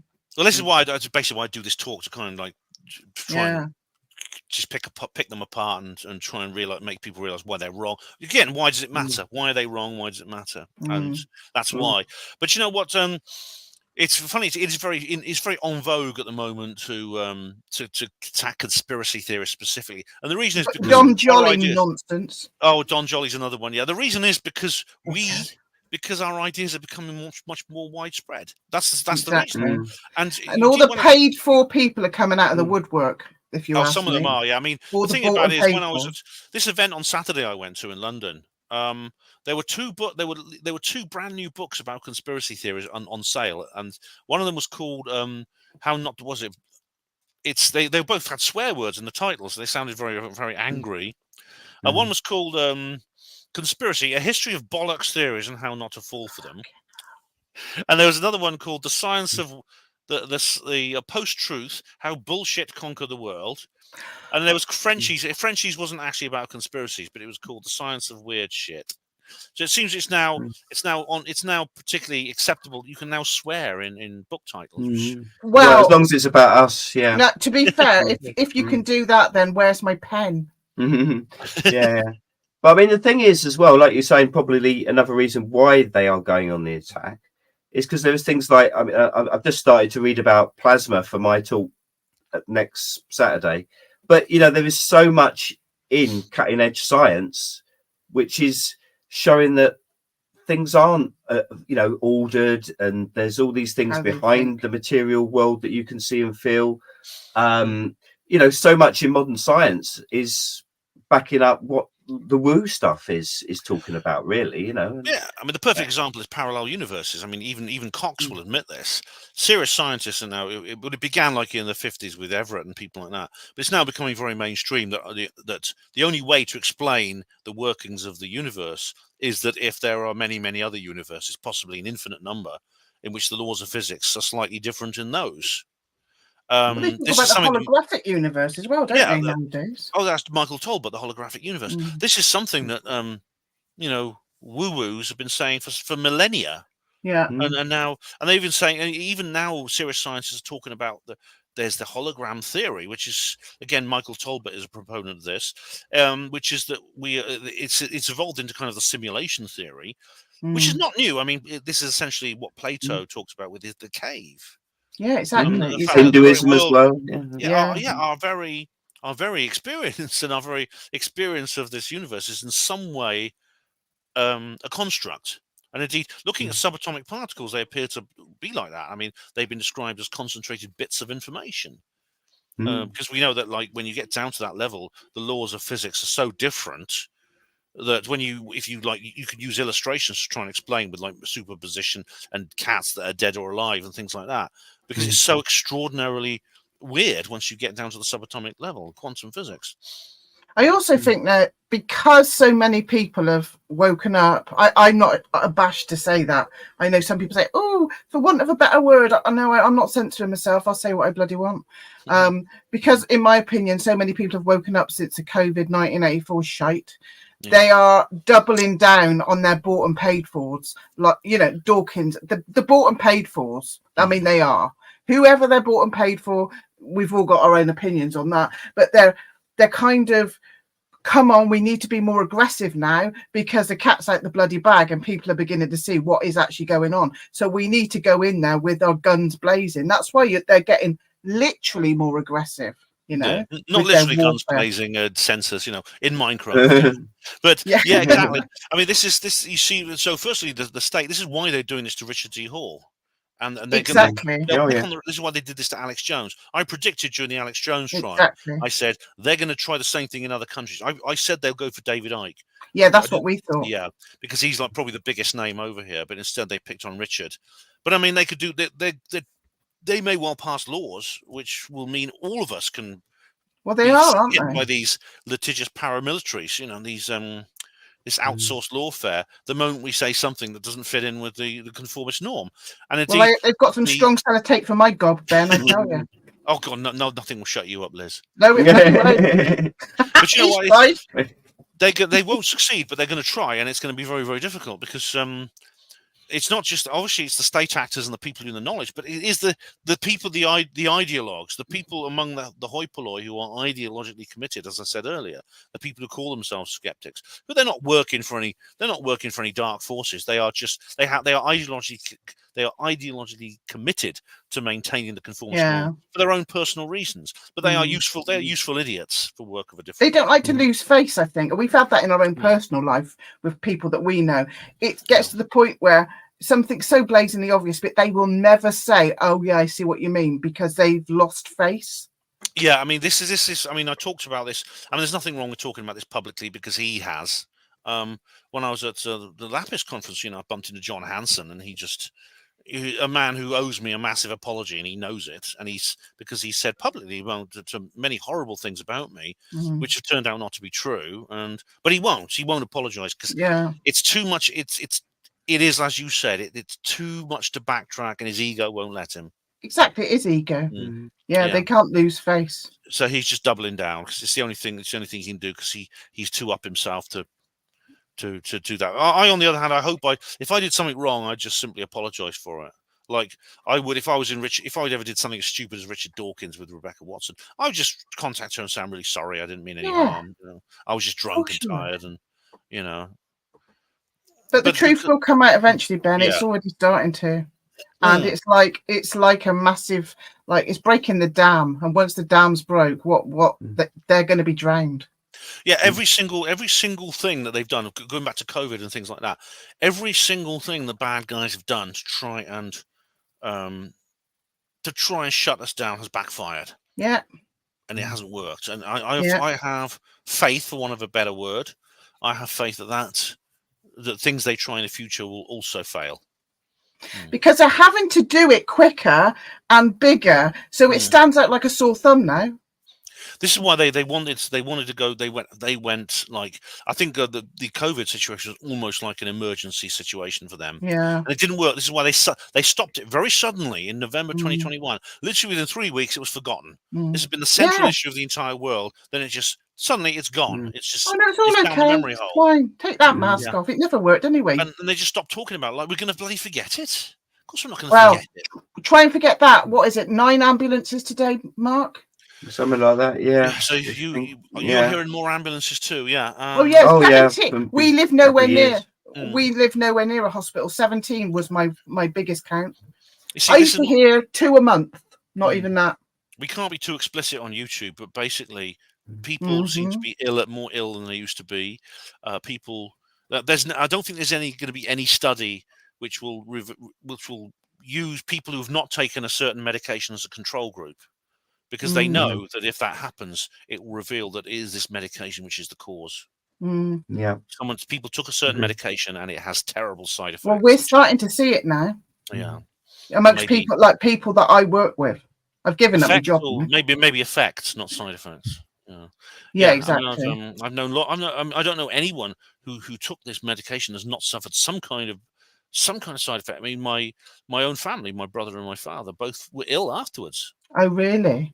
I mean, but it's got to the point now, Ben, where I don't censor myself. I've left my job, literally because I've had this thing on my back and it's taken months to get well. I couldn't go for work for a long time, and then it got to the point. Mark went to Turkey, and I just gave up my job. I was like, oh, I don't work now. It's my fault. I leave the country. You leave the country, I give him a job. But because of that, I've got more, I feel free to just say what I want, because in my job, I couldn't say it because they were all, bless them, lovely, lovely people. Not all, but there was a lot of wokeness. Yeah. Oh, yeah. So I had to censor myself. Yeah, but amongst lovely people. But I don't do it anymore, Ben. I don't blame you, because I mean, I know somebody else who has to work with a load of woke people in a local government institution, and she hates it. She's just like, and you couldn't. Thing is, like, if you bite, you can bite your tongue, or you can speak out, and then they just turn against you and treat you like shit. And it's horrible that they do that. And I mean, this was the NHS is like that as well, and it's awful. I mean, there's a time when all of us might need the NHS to save our lives, and we certainly. Well, I've needed them in the last 2 months. It's awful to think that I might, because it could be. Obviously, I wouldn't go unless I had to, but I might have to at some point if I have something that's life-threatening or so painful and uncomfortable that I can't function. Yeah, I literally have to have something cut out of my back. Yeah, exactly. Yeah. It's terrifying to think that they could have that hold over you. But yeah, like I say, I really do think, like David Icke used to call it, the Totalian tiptoe. It's now the Totalian frog march, isn't it? It's like the fact they're rushing so much. The fact they're rushing so much is probably a good sign, because they know that they're up against some deadline, and they know that if they pass that deadline, they won't be able to achieve their great work of the ages. We've just got to keep having these conversations. Green Tea says she got a sales mailing for life insurance today. They used to offer insurance up to the age 90. The one today, the oldest person insurable, is now 59. What? So that's in the US for Green Tea. Don't believe doctors, because doctors get paid whether they're right or wrong. Believe people whose livelihood depends on them getting statistics right. So bookmakers, insurance salesmen, believe them. Yeah, that's true, actually. Honestly, yes. If insurance, they can't afford to make a mistake. What? Because I've had to go to the surgery in the hospital every single day to get this ridiculous thing dressed. And I went in there about a week ago, and there was this great big board as you walked in, a great big sign, a flip chart board as you walked in, and he tripped over it. If you have come here to get your COVID or flu jab, this is going to be taken off now because I've just said that, innit? I don't give a shit. If you've come here to do that, are you pregnant? Have you ever had a heart disease? Are you this? Are you that? Are you the other? Well, they weren't doing those checks 4 years ago, were they? But this massive sign that you nearly killed yourself on. Make sure any of these before you have these. I haven't even gone. I've just said the word. I don't give a shit anymore. Yeah, but that's not. It's Ben's presentation. Oh shit! Right, we got it taped on StreamYard for a change. We could do it on editing. Have you recorded it? Oh, that's cool. That's cool. Yeah. No, it's all right. It won't be lost forever, Ben. But Rick's saying about do you think there'll be a climate lockdown? Oh yeah. That seems to be the whole climate thing seems to be very much still their strategy du jour. And they are like, because of course you see lots of things. I mean, there's lots of newspaper headlines at the moment saying things like, do you know in Saudi Arabia it's 52 degrees and people are getting really hot and some of them are dying? Yeah, well done. Yeah, it's a hot desert country. Do you know it's raining in the UK? Fucking hell! And they said there's actually some news articles warning people it could. Excuse me, they'll reach 26 degrees sometime this week, and we should drink plenty of water and keep out the sun. As if 26 degrees is not exceptional in this country. No. When there's a time when this was just called 32, I nearly fucking died. It just used to be called summer, and we're just allowed to enjoy it. And now they're saying no. But there's these dangers associated with it, and it's like, and yes, so I think they're making us aware of climate issues and climate change, as if and they got Greta and people like that. And of course, I don't need to repeat things like someone mentioned 15-minute city. I live in the original 15-minute city. They've got ANPR cameras now. We protested, didn't we, Ben? Yeah. We protested. We told them this would happen, and they said we were being paranoid. Yeah, now she called us physical barriers now. She called us misogynistic racists. Oh, God. Yeah. We were stood with a black bloke when she said it. I said, what, am I the racist or the misogynist? What's going on? David Curtin, who's a real hero when it comes to these things. No, and it was like, amazing. said that this would happen. And they said, but Now we do. They don't even have physical barriers anymore. There's no bollards. You just have your number plate checked as you go through this. And if it's not a delivery lorry or a taxi or something, you get a fine. Yeah. I mean, I was talking to one of my skeptical friends the other day and about 15-minute cities, and he was saying, "Oh, I had heard about it, but if they bring that in, I'd be protesting that." And I was like, "Well, they are bringing it in. You know, we went on a protest in Oxford. They've talked about having it in Bath. You know, they are bringing it in. You know, what, you're going to wait until literally you can't do it, and then you're going to protest? You know, you've got to be leave the place to you know, you've got to be aware." You know, they are bringing it in. You know, it's openly on all the websites. That's what they want to do. You know, it's not a secret. But yeah, they've none of this has been a secret. If you look properly, none of this has been a secret. None of it. None of it has been really hidden. They want like a localized where you basically can't travel. You everything you need is going to be close. You can walk to it and things like that. And then they're saying why. In that case, if you want to travel further, you know, you go through these ANPR barriers, and you have to pay a fine or something, or maybe there's a fee or something. Well, in Bath now they've got a thing where if you use your vehicle for work, you have to pay. So, like Pav, our plumber or whatever he is, does a bit of everything. He lives in Chippenham. He won't go into Bath to do a job now because he has to pay to go into Bath to do a job. So they've already made his world smaller. Do you know what I mean? Where he can go. Poor chap. What changes have you seen in Oxford, Ari, the 15-minute cities, Rick said? Quite a lot. For example, the main roads, you see there are like wide roads. There's main roads such as Cowley Road, Iffley Road, St Clements, and these other roads. The traffic on these roads is now very, very bad. There's traffic jams almost continuously. There used to just be a few at rush hour. Now it's almost everywhere because a lot of other through routes are now sealed off.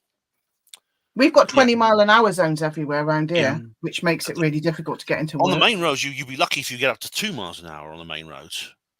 Wow, Nick had to pay £9 to get into Bath City Centre. That's because you've got a work van, Nick.